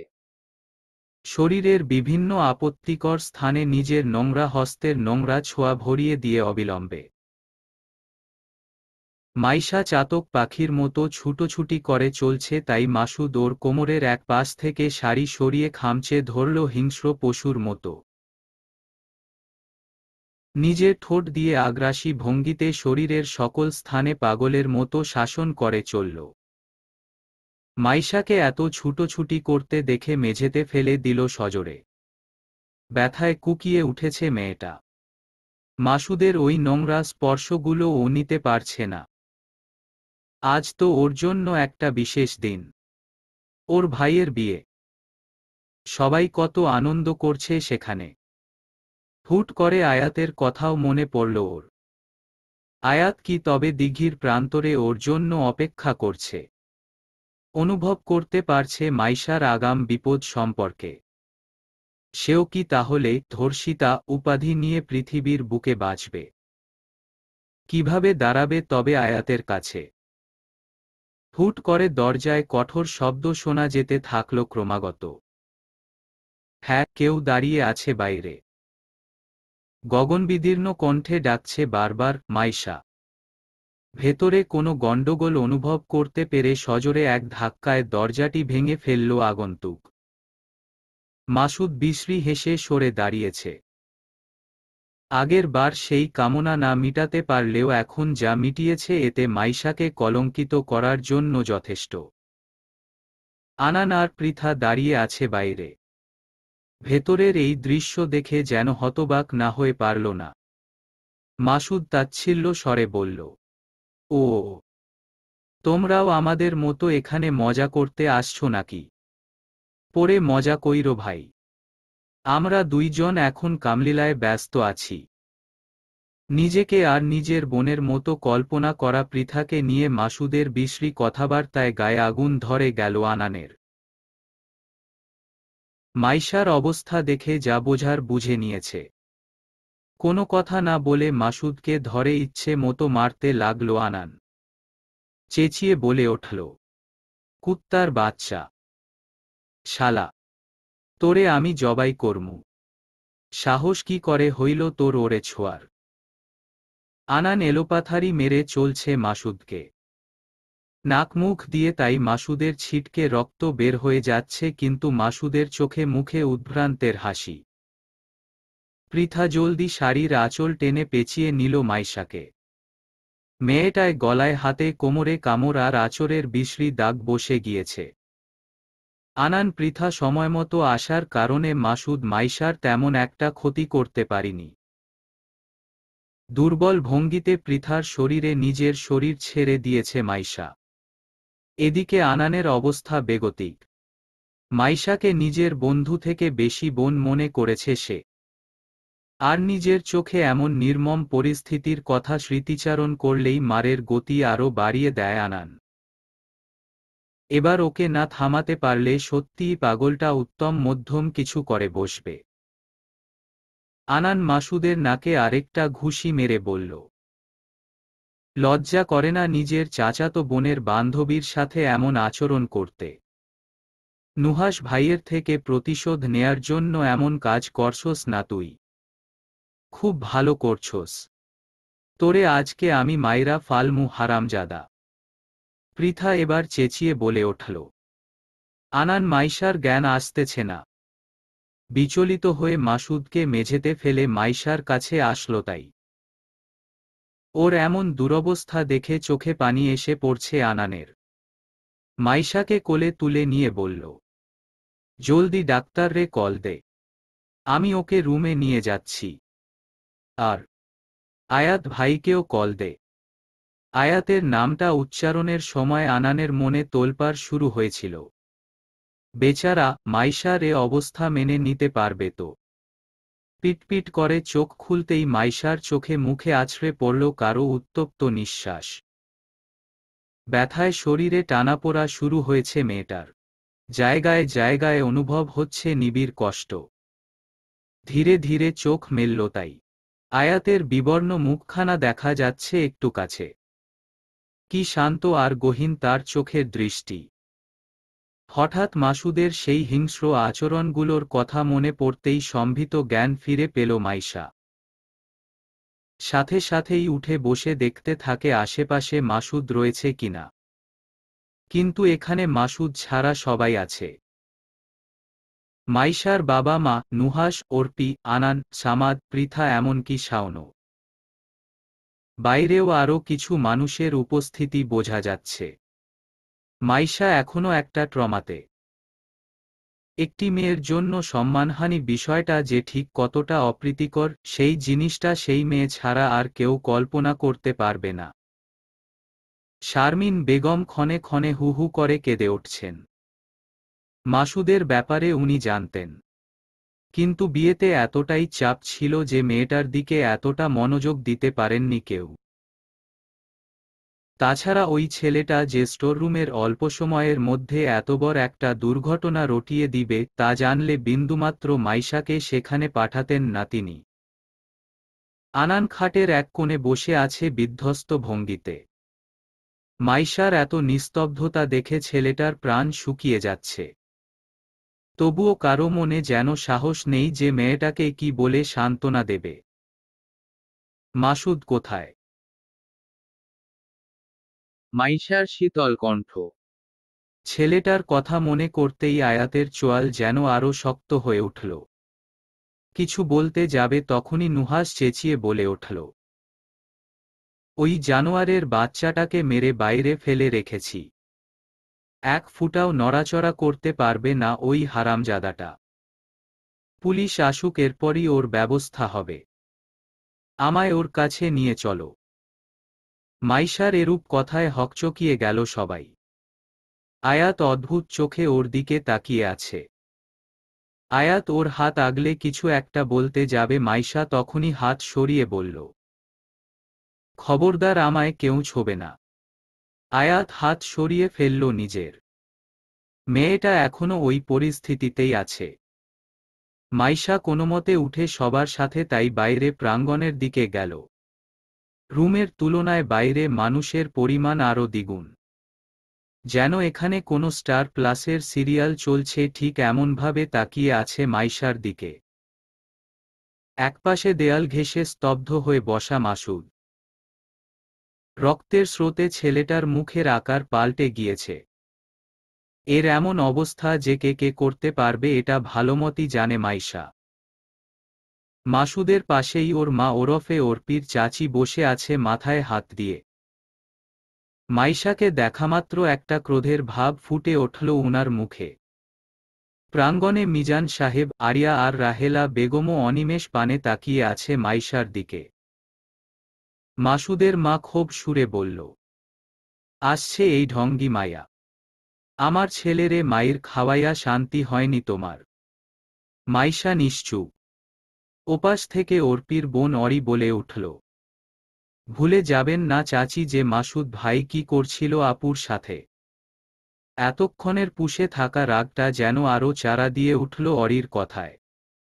তাই চেঁচিয়ে বলে উঠলেন, ছেলে মানুষ এমনি এমনি এসব করেনি বুঝেছ।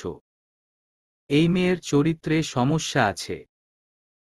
না হলে আমার মাসুদ জানল কেমনে যে এই মেয়ে স্টোর রুমে আছে। আমি নিশ্চিত এই দুশ্চরিত্রা মেয়েটাই মাসুদরে ভুলায়া ভালায়া উল্টাপাল্টা করার চেষ্টা করছে। অর্পির মা আমেনা বেগম বলে উঠল, মুখ সামলে কথা বলেন ভাবি। আমি এতক্ষণ মুখ সামলেই ছিলাম, কিন্তু এখন আর পারব না। যখন থেকে আসছি তখন থেকেই দেখতাছি এই মায়া বড্ড চালবাজ। একবার আনান, একবার সামাদ, আবার ওর পীড়িতের খালাতো ভাইয়ের বন্ধুর সাথে ঘুট ঘুট করে। আমি কি কিছু বুঝি না মনে করছো? শোনো আমেনা, খোসা ছাড়া কলার দিকে একবার হলেও সবাই চোখ তুইলা তাকাইব। এখন এই মায়া যদি আমার পোলার সামনে বুকের আঁচল ফেইলা ঘুট ঘুট করে তবে কি আমার পোলায় একটু হলেও মধু খাইতে যাইব না? আগে এরে ঠিক হইতে কও। দুশ্চরিত্রা কোথাকার। আয়াত হাসল বিব্রত ভঙ্গিতে। মনে পাহাড় সমান ক্ষোভ পুষে রেখেছে। আজ এই মাসুদের মা যদি মুরব্বি মানুষ না হতো নির্ঘাত আয়াতের হাতে রক্তারক্তি হয়ে যেতে। আশেপাশের মানুষও রীতিমতো কানাঘুষা শুরু করে দিয়েছে। আয়াত 2 কদম এগিয়ে গেল মাসুদের মার দিকে। ভদ্ররূপী এই মহিলাটি সরু চোখে তাকালেন। আয়াত ঠোঁটজোড়া হালকা নাড়িয়ে বলল, হয়েছে আপনার কথা। এতক্ষণ আপনি অনেক কিছু বলেছেন, আমরা বোবা মানুষের মতো আপনার কথা শুনছিলাম।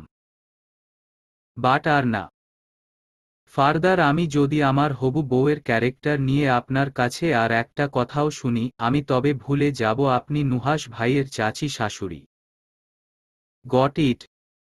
আয়াত কথাগুলো অত্যন্ত শান্ত ভঙ্গিতে বললেও মুখ ইতিমধ্যে ভয়ঙ্কর লাল হয়ে গিয়েছে।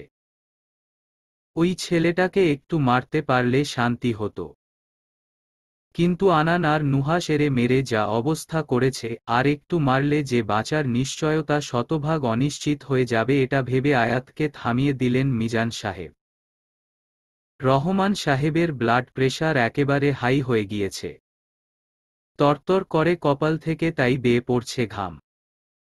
পরিবারের লোকজনের অবস্থা কাহিল হলেও অন্যেরা মাইশাকে নিয়ে নিজেদের ভিড়ে নানা রকম জল্পনা করতে শুরু করেছে। কেউ মেয়েটার অনিশ্চিত ভবিষ্যতের হাহাকার করে, তো কেউ কুৎসা রটিয়ে। তন্মধ্যে বাড়িতে আগমন ঘটল দলবলসহ কিছু পুলিশের।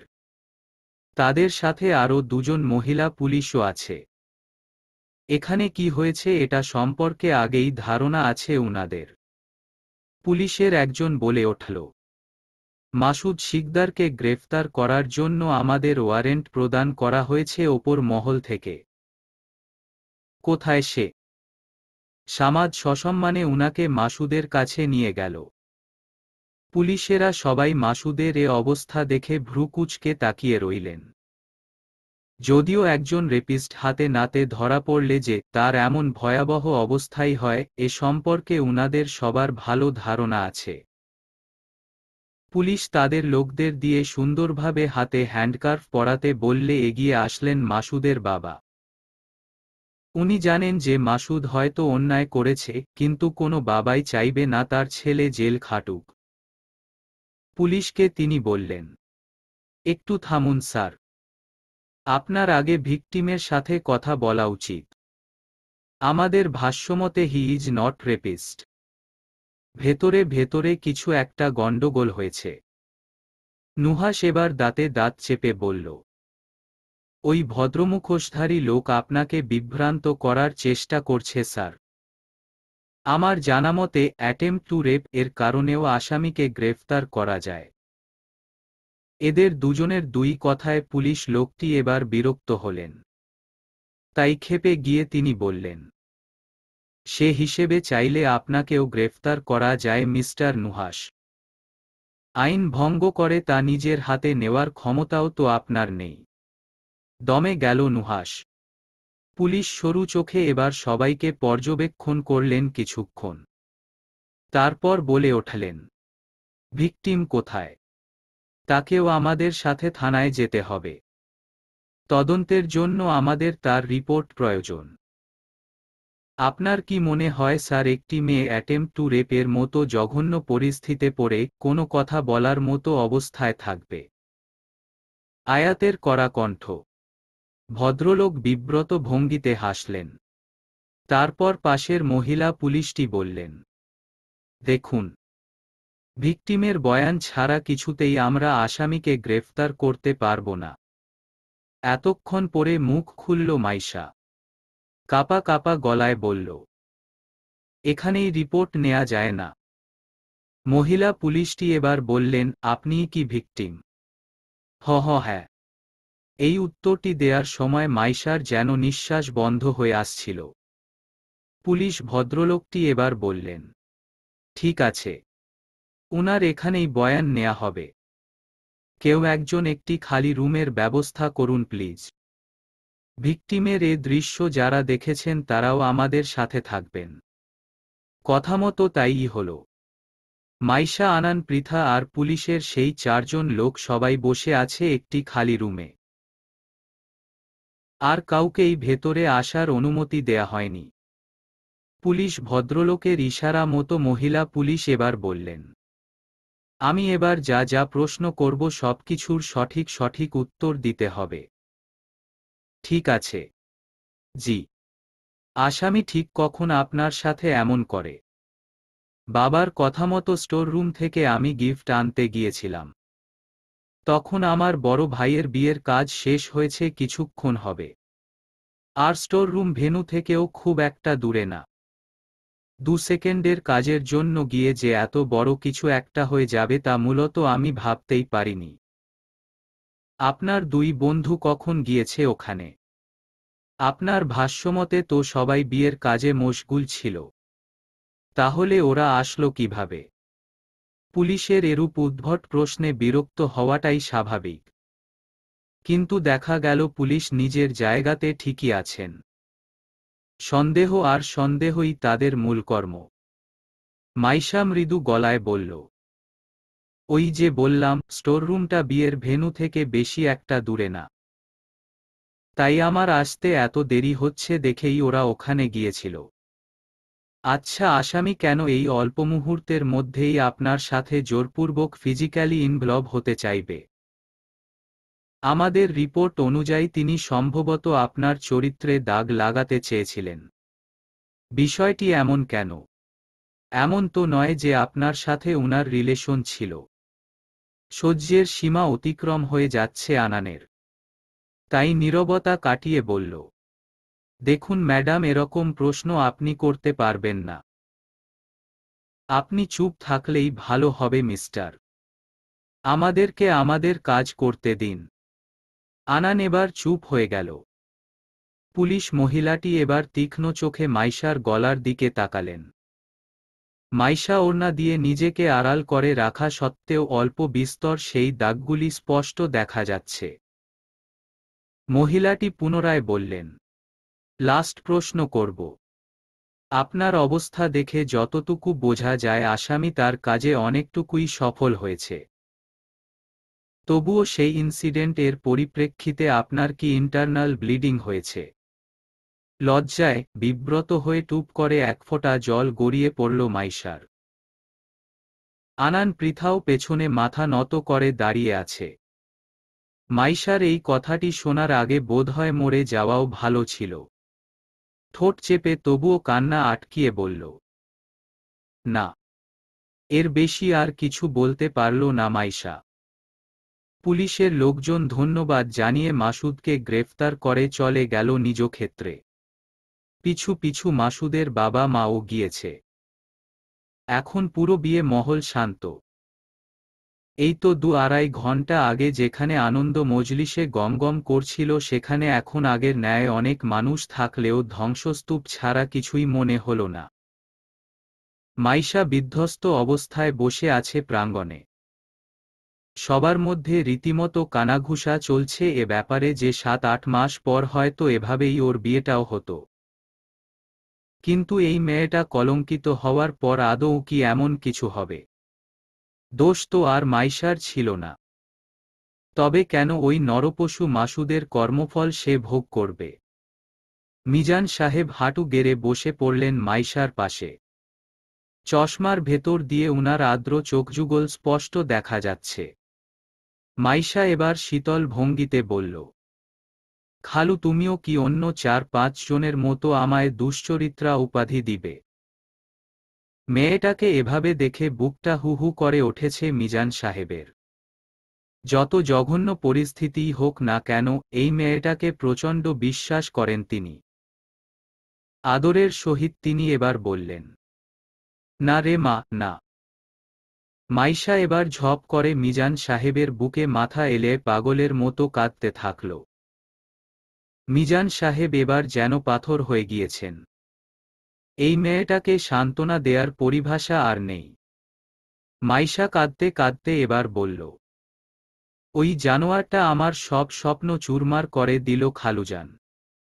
আমার সুন্দর ভবিষ্যৎটা নিমিষেই তছনছ করে দিল। এই সমাজ, এই সমাজ আমায় বাঁচতে দিবে না খালুজান। আমার ভালোবাসা বন্ধু পরিবার সবকিছু আজ হারিয়ে গেল শুধু ওই জানোয়ারটার নোংরা ছোঁয়ায়। মিজান সাহেব পরম মমতায় মেয়েটাকে থামানোর চেষ্টা করছেন কিন্তু তিনি ব্যর্থ।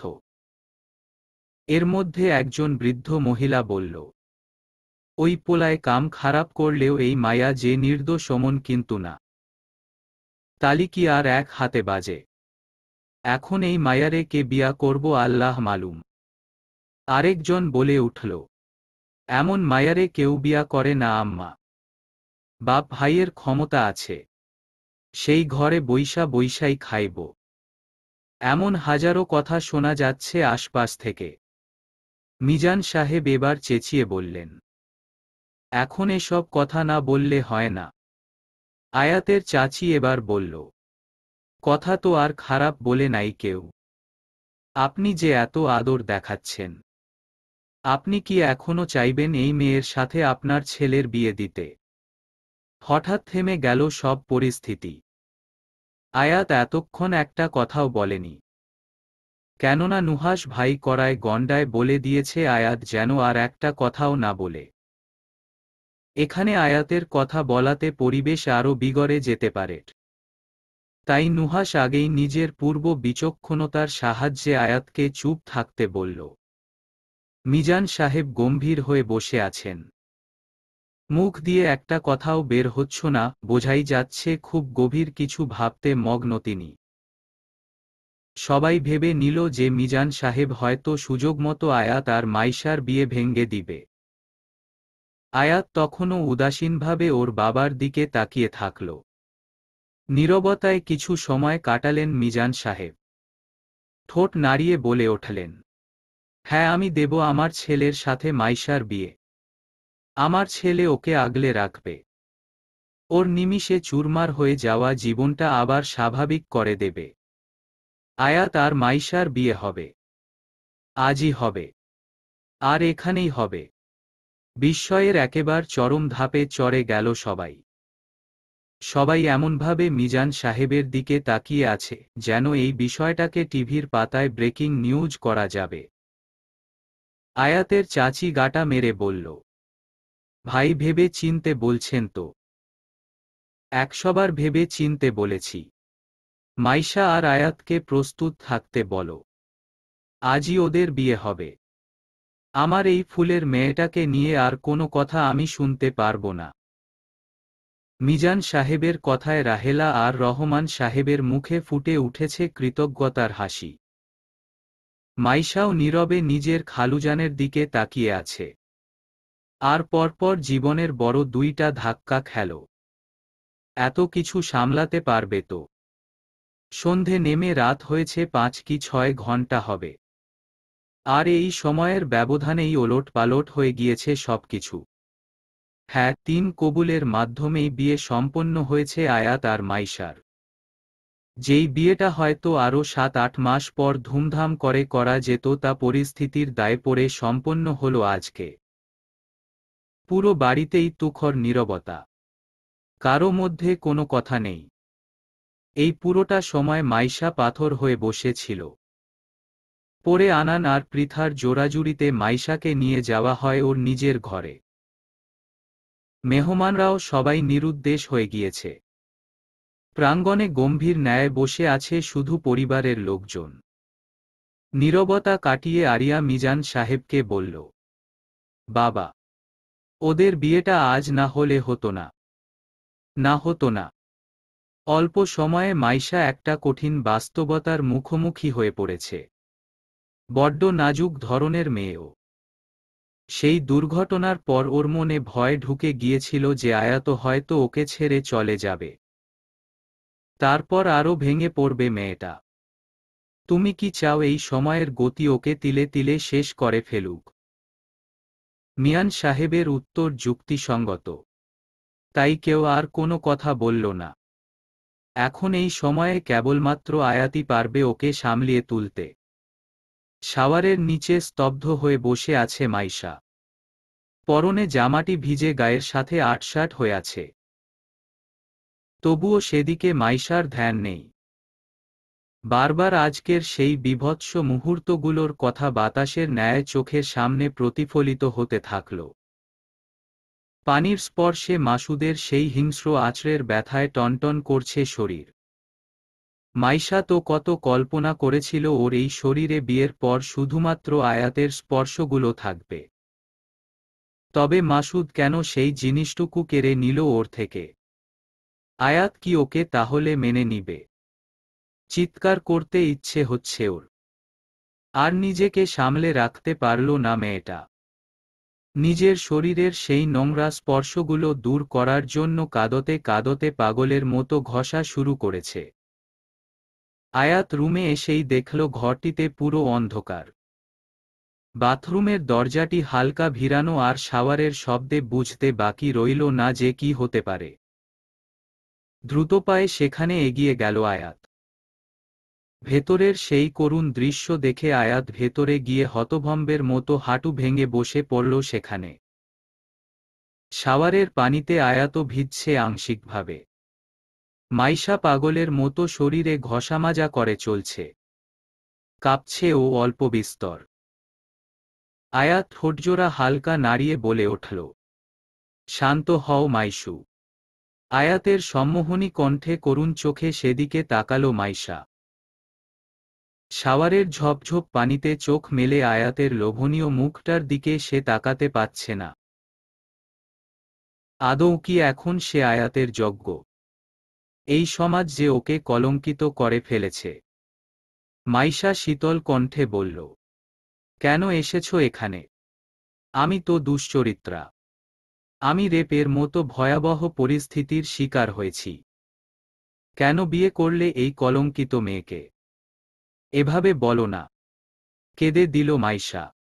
হিচকি তুলতে তুলতে বলল, তো কিভাবে বলবো? জানো ওই ম্যাডাম আমায় কি প্রশ্ন করেছিল? সেই ইনসিডেন্ট এর পরিপ্রেক্ষিতে আমার কি ইন্টারনাল ব্লিডিং হয়েছে? আনান, পৃথা সবাই ছিল ওখানে। লজ্জায় আমি কথা বলতে পারিনি। এর থেকে আমার মরে যাওয়াই। মাইশার কথা শেষ হওয়ার আগেই আয়াত ক্ষিপ্ত গতিতে বুকে জড়িয়ে নিল মাইশাকে। মাইশা তখনও পাগলের মতো কেঁদে চলছে।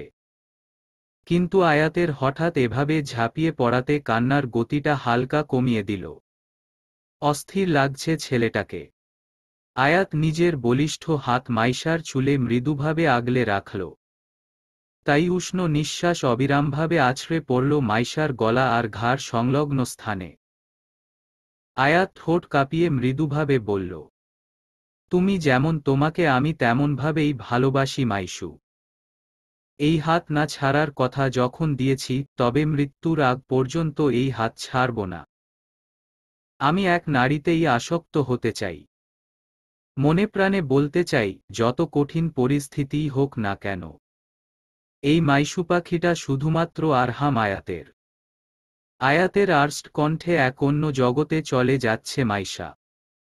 বাথরুমে এখন কেবল শোনা যাচ্ছে ঝর্ণা থেকে গড়িয়ে পড়া অজস্র জলধারার প্রতিধ্বনি। মাইশা আয়াতের বুকে থাকা অবস্থাতেই তপ্ত শ্বাস ছাড়ল কয়েকবার। আয়াত পুনরায় বলল, যে ভুল করেছে সে উপযুক্ত শাস্তি পেয়ে যাবে মাইশু। তাহলে তুমি এত কষ্ট পাচ্ছ কেন? সে তোমায় শুধু কলঙ্কিত করার চেষ্টা করেছিল। কিন্তু সে যে সফল হয়নি তা তুমিও জানো এবং আমিও জানি। যা করেছে সেটাও আমি ভুলতে পারবো না আয়াত। আজ প্রথমবার আয়াতকে ওর নাম ধরে সম্বোধন করল মাইশা। আয়াতের নির্বিকারভাবে শাওয়ারের নিচে মেয়েটাকে বুকে আগলে রেখেছে। মাইশার শরীর এখন বরফের মতো শীতল। একটু একটু কাঁপছে তাই। আয়াত তাই এক হাত দিয়ে শাওয়ার বন্ধ করে মাইশাকে ভেজা অবস্থায় রেখেই বেরিয়ে এলো বাথরুম থেকে। ওর পরনে প্যান্ট থেকেও পানি চুয়ে চুয়ে পড়ে ঘর ভিজে গেল খানিকটা। আয়াত সেদিকে নজর না দিয়ে দ্রুত হাতে ব্যাগ থেকে জামা আর তোয়ালে বের করে মাইশার কাছে দিয়ে আসলো। বাইরে মৃদু বৃষ্টিমুখর ভাব। তবে আজকে ওয়েদার যা বোঝাচ্ছে, মূলত বৃষ্টি হবে না। শুধুমাত্র একগুচ্ছ কালো মেঘের আস্তরণ এই নিশি আকাশ আচ্ছন্ন করে রেখেছে। জানালাটা খোলা থাকার কারণে বাতাসের তালে শব্দ সৃষ্টি করছে বারবার। আয়াত রুমে নিজের জামাকাপড় পাল্টে জানালার ধারে অনিমেষ চোখে বাইরের দিকে তাকিয়ে থাকল। মাইশাও বেরিয়ে এলো ইতিমধ্যে। জানালার কাছে আয়াতকে দাঁড়িয়ে থাকতে দেখে ডাকল না আর। এতক্ষণ পানির সংস্পর্শে থাকার কারণে একটু শীত শীত করছে। হঠাৎ হাঁচির শব্দেই আয়াত পেছনে ঘুরল। মাইশা দাঁড়িয়ে আছে অপ্রস্তুতভাবে। আয়াত এবার মৃদু গলায় বলল, আমি জানতাম এমন কিছুই হবে। বলেই আয়াত মাইশার হাত টেনে খাটে বসিয়ে দেয়। মাইশার হাত থেকে তোয়ালে কেড়ে নিয়ে চুলগুলো মুছে দিচ্ছে সন্তর্পণে। মাইশা দুহাতে খাটে রেখে পাথরের ন্যায় বসে রইল। মনে কাজ করছে জানা অজানা নানা সূক্ষ্ম অনুভূতি। চুলগুলো ভালোমতো মুছে দেওয়ার পর আয়াত হাঁটু গেড়ে বসে পড়ল মাইশার কাছে। ওর ফর্সা মুখ অনেকটা বিবর্ণ হয়ে আছে। চুলগুলো ভিজে থাকার কারণে কপালে আটসাট হয়ে রয়েছে। একটা নিঃশ্বাস ছাড়ল আয়াত। উদ্বিগ্ন কণ্ঠে বলল, তোমার একটা কথা যে ঠিক কিভাবে আমার বুকে আগুন লাগাচ্ছিল তুমি জানো। এতটা নিষ্ঠুর কিভাবে হতে পারলে তুমি যে মরে যাওয়ার কথা বলা শুরু করেছ এখন। তোমার একটা কথার ওজন তো কয়েক টনের মতো আছড়ে পড়ল আমার বুকে। কষ্ট কি তোমার একা হয়েছে? মোটেও না। আমিও কষ্ট পেয়েছি অনেক, আকাশ ছোঁয়া কষ্ট। তখন বলা তোমার প্রতিটা কথা তীরের মতো বিঁধেছে আমার বুকে। কিন্তু প্লিজ, এরকম কথা আর বলো না মাইশু। আমার একটু ভুলের জন্য তোমার যদি আবার ক্ষতি হয় তবে আমি নিঃশেষ হয়ে যাব। এই আয়াতকে অস্থির দেখাচ্ছে। মাইশার চোখ গিয়ে গড়িয়ে পড়ছে জলের অবাধ্য ধারা। আয়াত কাল বিলম্ব না করে হুলুস্থুলভাবে নিজের ওষ্ঠদ্বয়ের অস্তিত্ব হারিয়ে ফেলল মাইশার ওষ্ঠে। এই প্রথম একটা নতুন ছোঁয়ায় হারিয়ে গেল দুজনে। যেখানে শুধু ভালোবাসার অস্তিত্বই প্রবলভাবে রয়েছে। মাইশা আবেগে জর্জরিত নিজের হয়ে চোখ বন্ধ করে ফেলল। কাপা কাপা হাতে স্পর্শ করল আয়াতের চিবুক। বেশ কিছুক্ষণ পর আয়াত জড়িয়ে ধরল মাইশাকে। এতটাই জোরে চেপে ধরেছে যে ওর হাড্ডিগুলো বোধহয় ভেঙে যাবে। আয়াত তা বুঝতে পারল কিনা কে জানে। তবুও কানের কাছে ফিসফিসিয়ে বলে উঠল, আমার স্পর্শে তোমার সমস্ত যন্ত্রণা ভুলিয়ে দেব মাইশু। কতটা সীমাবদ্ধতায় আমায় থাকতে হয়েছিল জানো। তোমার উদ্ভট পাগলামিতে নিয়ন্ত্রণহীন হয়ে পড়লেও কখনো সাড়া দেইনি। কিন্তু তোমার এই কষ্ট আমি সহ্য করতে পারছি না। আজকের এই খারাপ দিনটাকে আমি সুন্দর মুহূর্তে পরিণত করতে চাই। মাইশার কি হলো সে জানে না। শুধু নির্বিকারভাবে আয়াতের বুকে মিশে ঘন ঘন শ্বাস নিতে থাকল। বুকে অজস্র বার ঠোঁট ছুঁয়ে বলল, আমি ভালোবাসি তোমায় আয়াত। এর বেশি আর কিছু ভাবতে পারবো না। আয়াত স্তব্ধ হয়ে আছে। মাইশার মাথায় হাতের বিচরণ চালাচ্ছে আলতোভাবে। বাইরে হালকা হাওয়া বহমান। ফুলের একটা তীব্র ঘ্রাণ পরিবেশটাকে মোহনীয় করে তুলছে। আজই হয়তো গাজীপুরে শেষ রাত।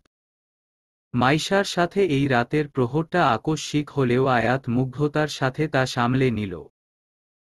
এই বৃষ্টিময় রাত্রিতে তোমায় প্রবলভাবে আঁকড়ে রাখব মাইশু পাখি। একটি প্রবাদ আছে, সময় আর স্রোত কারো জন্য অপেক্ষা করে না। ঠিক তেমনিভাবে সময়ের তালে সবকিছু এগিয়ে চলেছে নিজস্ব গতিতে। মাসুদ তার উপযুক্ত শাস্তি পেয়েছে এবং অর্পির মা আমেনা বিবিও সম্পর্ক ছিন্ন করতে বাধ্য হয়েছেন তাদের নিচু মনমানসিকতার জন্য। যারা মাইশাকে দোষারোপ করেছিল, পরবর্তীতে নিজেরাই তারা অনুতপ্ত হয়েছেন ব্যাপারটিকে এত রসালো করে তোলাতে। পরবর্তী এ বিষয় নিয়ে আর কোনো কথা বাড়াবাড়ি হয়নি বা কেউ চেষ্টা করেও যেন পারেনি। মাইশার সাথে প্রতিটা মুহূর্তে ছিল ওর পরিবার, বন্ধুমহল আর সবচেয়ে কাছের মানুষ আয়াত, যার সাপোর্ট ছাড়া হয়তো মাইশা এতদূর এগিয়ে আসতে পারত না। ওদের বিয়ে হওয়ার পরপরই আয়াত কাজে মন দেওয়া শুরু করেছে। বাবার ব্যবসাটা সামলানো প্রথমে ওর জন্য কষ্টকর হলেও নুহাসের সাহায্য নিয়ে তা অনেকটাই এগিয়ে নিতে পেরেছে। বিয়ে করেছে শাওন, বাবার বন্ধুর মেয়ের সাথে। মেয়েটার নাম নিশি। অ্যারেঞ্জ ম্যারিজ হলেও প্রথম দেখাতে যে কেউ বলতে বাধ্য ওদের লাভ ম্যারিজ। কেননা অল্প সময়ের মধ্যেই একে অপরকে ওরা মানিয়ে নিয়েছে। সামাদ পৃথাও বিবাহ বন্ধনে আবদ্ধ হবে শীঘ্রই। শুধু বাকি রয়ে গেল আনান। মেয়ে দেখতে নিয়ে গেলে এতটাই উদ্ভট প্রশ্ন করে বসে যে মেয়ে পড়ে হাতে পায়ে ধরে বলে, ভাই আপনার পায়ে পড়ি, আমারে বিয়ে করবেন না। অতপর আনানের এসব কাণ্ডে অতিষ্ঠ হয়ে ধরেই নিল এই ছেলে আর মনের মতো বউ খুঁজে পাবে না। এভাবেই দিন চলে যাচ্ছে সবার। মাইশা এখন অনেকটা প্রাণবন্ত।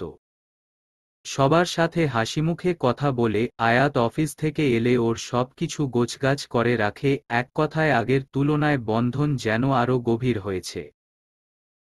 কিন্তু আয়াতের একটি বিষয় নিয়ে বড্ড অতিষ্ঠ মাইশা। ছেলেটা কাউকে না বলে এখনো হুটহাট করে শাওনের সাথে ঘুরতে বেরিয়ে যায়। মাইশা এ নিয়ে প্রচুর অভিমান করলেও আয়াত পরবর্তীতে এমনভাবে ওকে বোঝায় যে মাইশা না হেসে পারে না। তবুও আয়াত বারবার একই কাজ করে চলছে। আজ বিকেলেও ঘটল এমন ঘটনা। আয়াত ওর মোবাইলে টেক্সট করল যে আজ আসতে আসতে ভোর 4টা কি 5টা বাজবে। লং ড্রাইভে যাবে শাওনের সাথে। এটা থেকে মনে পাহাড় সমান অভিমান জমে ওঠল মাইশার। আজ ওদের বিয়ের 1 বছর হতে চলছে আর এই ছেলেটা কি তবে তা ভুলে গেল। আজ সারাদিন রাহেলা বেগমের সাথে খেটে কত কিছু রান্না করেছে আয়াতের পছন্দের খাবার, ছেলেটার আদৌ সেটার হদিস আছে? এতদিন তো ঠিক ছিল, তবে আজ এই কাজটা না করলে পারত না। এত নিষ্ঠুরের মতো কিভাবে মেসেজ দিয়ে ফুরুত হয়ে গেল? না, আয়াতকে একটা উচিত শিক্ষা দিতেই হবে। এতদিন আয়াত না বলে হুটহাট ঘুরতে গিয়েছে না। আজ মাইশাও সেই কাজ করবে।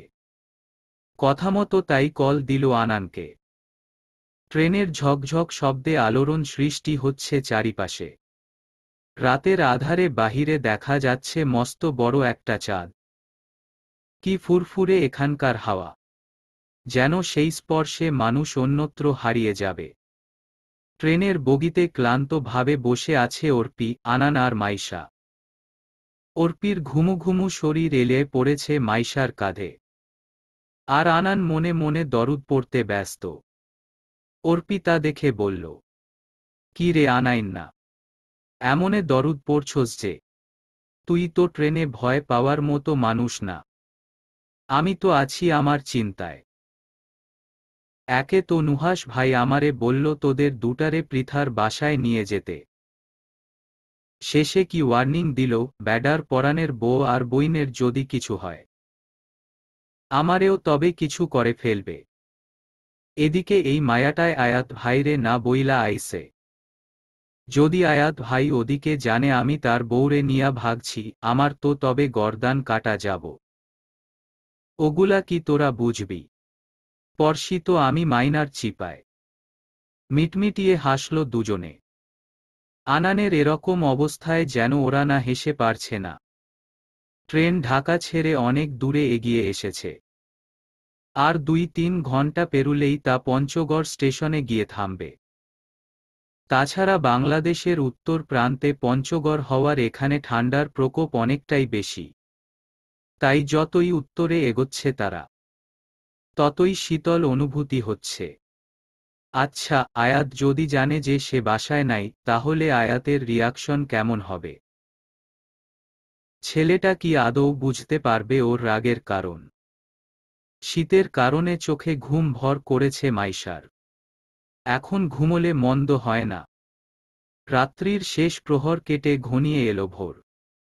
আকাশ পরিষ্কার হওয়া শুরু করেছে। ট্রেনের জানালার ফাঁক দিয়ে হয়তো কিছু মুহূর্ত পরেই আলো আছড়ে পড়বে। ট্রেন এখন থেমে আসে পঞ্চগড় স্টেশনে। পিটপিট করে চোখ খুলল মাইশা। অর্পি ওর কাঁধে মাথা দিয়েই ঘুমিয়ে আছে। চশমা আর আগের জায়গায় নেই। নিচে পড়ে যাওয়াতে ভেঙে গিয়েছে। দীর্ঘশ্বাস ছাড়ল মাইশা। এবার এই মেয়ে যে ঘুম থেকে উঠেই কিছু দেখতে পাচ্ছি না গান শুরু করবে এটা নিশ্চিত। উঠেছ তাহলে? কারো শক্ত পুরুষালী কণ্ঠে সাথে সাথে সেখানে তাকালো মাইশা। বিস্ময়ের একেবারে চরম পর্যায়ে উপনীত মেয়েটা। আনানের পাশে আয়াত বসে আছে। আনান সিটে মাথা এলিয়ে নাক ডাকতে মগ্ন। আর আয়াতের চোখ মুখ দুর্বল। চুলগুলো এলোমেলো, পরনে গতকালের সেই অফিসের জামা। মাইশা চেঁচিয়ে বলে উঠল, আনান, জলদি উঠো। মাইশার চিৎকারে আনানসহ অর্পিও উঠল। বগিতে থাকা বাকি লোকজনও ব্যাগ নামাতে নামাতে বিরক্তি ভঙ্গিতে মাইশার দিকে তাকাল। আনান পাশে ফিরে আয়াতকে দেখতেই স্তব্ধ হয়ে যায়। কাপা কাপা গলায় বলল, ভাইয়া আপনি? ইচ্ছে তো করছে নুহাস ভাইয়ের মতো ঠেসে ঠেসে দুটা চর মারি। আমার পারমিশন ছাড়াই আমার বউরে নিয়ে আসছো তুমি। আনান বেচারা পারছে না শুধু কাঁদতে। বিচলিত হয়ে বলল, আমারে কি আপনাগো মানুষ মনে হয় না? বউ কয় ওরে না নিয়া গেলে মারব, এদিকে জামাই কয় নিয়া আসছে দেইখা মারব। আমার গালটারে কি সরকারি সম্পদ পাইছেন নাকি? আয়াত চোখ গরম করে মাইশার দিকে তাকাল। তারপর বলল, একটু লং ড্রাইভে গিয়েছিলাম অফিস থেকে। তোমার যাওয়ার ৩-৪ ঘণ্টা পর শুনি যে তুমি নাকি পঞ্চগড় যাচ্ছ। তখনই গাড়ি ঘুরিয়ে হাইওয়ে দিয়েই এখানে আসতে হলো। এক ফোঁটাও ঘুমাইনি টেনশনে। এই মেয়ে, এমন বাচ্চামোর মানে কি? তুমি কি জানো না যে রাতে তোমায় ছাড়া আমার ঘুম হয় না? শুকনো কাশল আনান আর অর্পি। মাইশা চোখ বড় বড় করে ওর দিকে তাকিয়ে আছে। ট্রেনের বগি আর স্টেশনও জনশূন্য হয়ে পড়েছে ইতিমধ্যে। কেমন যেন একটা শুনশান অনুভূতি। মাইশা উঠে দাঁড়ালো ব্যাগ নিয়ে। আয়াতের দিকে না তাকিয়েই বলল, ঘুম না হলে ঘুমানোর অভ্যাস করো। তুমি যেমন শাওন ভাইয়ের সাথে এদিক ওদিক ঘুরো, আমিও এখানে আমার বন্ধুদের সাথে এক প্রিয় বন্ধুর বাড়িতে এসেছি। আর খালামণিও পারমিশন দিয়েছে। এখন যেভাবে এসেছো ওভাবেই ফুট হও। আনানরে আর একটা ভয় দেখালে আমাদের প্রথম দেখার মতো গাল লাল করে দিব। ট্রেন থেকে নেমে পড়েছে মাইশা। সাথে পেছনে পেছনে আয়াত, আনান আর অর্পিও। পুরো প্ল্যাটফর্ম একেবারে জনশূন্য। দূরে কোনো মানুষ দেখা যাচ্ছে না, যেন অনায়াসেই দিন দুপুরে জুম্বি মুভির শুটিং করতে পারবে। আয়াত হাত চেপে ধরল মাইশার। আনান আর অর্পিকে বলল, তোমরা যাও, আমি ওকে নিয়ে আসছি। মোটেও না, আমি ওদের সাথেই যাব। আনান মলিন সুরে বলল, ভাই, ওরে নিয়ে যাই। আয়াত কঠোর চোখে তাকাতেই তপ্তশ্বাস ছাড়ল আনান। অর্পিকে নিয়ে একাই তাই চলে গেল পৃথার বাড়ির উদ্দেশ্যে। মাইশা কাঁদো কাঁদো সুরে বলল, তুমি অনেক খারাপ হয়ে গিয়েছ। আমি আসাতে তোমার খারাপ লাগে, আর তুমি যখন হুটহাট করে ফুরুত হয়ে যাও তখন আমার খারাপ লাগে না। আয়াত এবার হাসল বিনয়ী ভঙ্গিতে। মেয়েটা যে মনে মনে ক্ষোভের পাহাড় পুষিয়ে রেখেছে এ নিয়ে আর কোনো দ্বিমত নেই। আর ওদের বর্ষপূর্তির কথাও তো ভুলে গিয়েছিল আয়াত। মাইশা যখন রাগ করে চলে যায়, পরে আরিয়া ফোন করে জানিয়ে দেয় সব কিছু বিস্তারিত। আয়াত এক হাত মাইশাকে কাছে টেনে আনলো, মাথা নিচু করে এক কানে আলতোভাবে হাতে স্পর্শ করে বলতে লাগলো, সরি মাইশু। আয়াতের কোমল কণ্ঠ, এই কণ্ঠে মাইশার মনের বরফ গলে যেতে থাকলো নিমিষেই। মুখের রাগী ভাব কর্পূরের মতো উড়ে গিয়ে বিরাজ করলো মোহনীয়তায়। হাওয়ার তালে আয়াতের এলোমেলো চুলগুলো উড়ছে। পূব আকাশে দেখা মিলল সূর্যের। লালাব আকাশের সাদা মেঘের আস্তরণে প্রতিফলিত রশ্মিগুলো আয়াতের কালচে বাদামি চোখজোড়াকে অপূর্ব করে তুলছে। সেই চোখের সৌন্দর্য যেন ছড়িয়ে পড়েছে পঞ্চগড়ের সুন্দর এই দৃশ্যপটে। আয়াত অন্য হাত দিয়ে মাইশার কোমর চেপে টেনে আনলো নিজের খুব কাছে। মাইশা এখনও সম্মোহনী দৃষ্টি নিয়ে ছেলেটার চোখের গহীনে ডুবে আছে। আমাদের প্রথম দেখা কিন্তু পঞ্চগড়ের এই স্টেশনেই হয়েছিল, আর বিয়ের আজ 1 বছর পর আমরা এখানেই দাঁড়িয়ে আছি। প্রকৃতি কত অদ্ভুত, তাই না? মাইশা অবাক হলো আয়াতের কথায়। আসলেই তো, এখানেই তো একটা বড়সড় ঘটনার পরিপ্রেক্ষিতে ওদের দেখা হয়েছিল। সেদিনকার ঘটনাগুলোর কথা পুনরায় স্মৃতিচারণ হওয়াতে ঠোঁটের কোণে হাসি ফুটে উঠল মাইশার। আয়াত মাইশার দিকে নিষ্পলক চেয়ে থাকলো কিছুক্ষণ। অতঃপর খুব গভীরভাবে মাইশার কপালে নিজের ঠোঁট স্পর্শ করল। চমকে উঠল মাইশা। বিভ্রান্তি নিয়ে আশেপাশে তাকায় যে কেউ আছে কিনা, কিন্তু কেউ নেই এখানে। আকাশেই তো সূর্য উঠল সবে মাত্র। ট্রেনও স্টেশন ছেড়েছে আর বহুদূরে চলেও গিয়েছে। তবুও লজ্জার আবরণ ঘিরে ধরল মাইশাকে। আজ এত সময় পর এখনও আয়াতের কথায় কাজে ওকে সর্বত্র যেন মোহনীয়তা গ্রাস করে ফেলে। আয়াত তা দেখে অল্প বিস্তর হাসল, সাথে মাইশাও। মুখের ওপর পড়ে থাকা খুচরো চুলগুলো কানের পিঠে গুজে আয়াত নেশাগ্রস্ত কণ্ঠে বলে উঠল, তোমার এই হাসিতে উন্মাদ হয়ে যাই গো বউ। বদ্ধ চিলেকোঠায় বারবার স্মৃতিচারণ করতে চাই। হৃদ মাঝারে তুমি ছিলে, আছো এবং থাকবে চিরকাল। ভালোবাসি প্রিয়তমা। সমাপ্ত। লেখিকার মন্তব্য, আসসালামু আলাইকুম। অবশেষে ইতি টেনেই ফেললাম আপনাদের এই প্রিয় গল্পটা। এই গল্পটাতে যেমন হাসি, আনন্দ, ভালোবাসা তোলার চেষ্টা করেছি, তেমনি চেষ্টা করেছি আপনাদের মন জয় করার জন্য। অনেকেই বলেছিলেন যে গল্পটা আরও বড় করতে, কিন্তু আসলে তা সম্ভব ছিল না। আমার যতটুকু ভাবনা তা সবই তুলে ধরেছি এই গল্পের মাঝখানে। এর থেকে বেশি লিখতে গেলে নির্ঘাত একঘেয়েমিতে পরিপূর্ণ হয়ে যেত সম্পূর্ণ গল্পটা। সবশেষে এটাই বলবো, ধন্যবাদ এত লম্বা সময় ধরে গল্পটির সাথে থাকার জন্য। আজ শেষবারের মতো অবশ্যই এই গল্পটি নিয়ে আপনাদের অনুভূতিসমূহ লিখে যাওয়ার অনুরোধ রাখছি। সবার জন্য ভালোবাসা রইল অবিরাম। ভালো থাকবেন সকলে।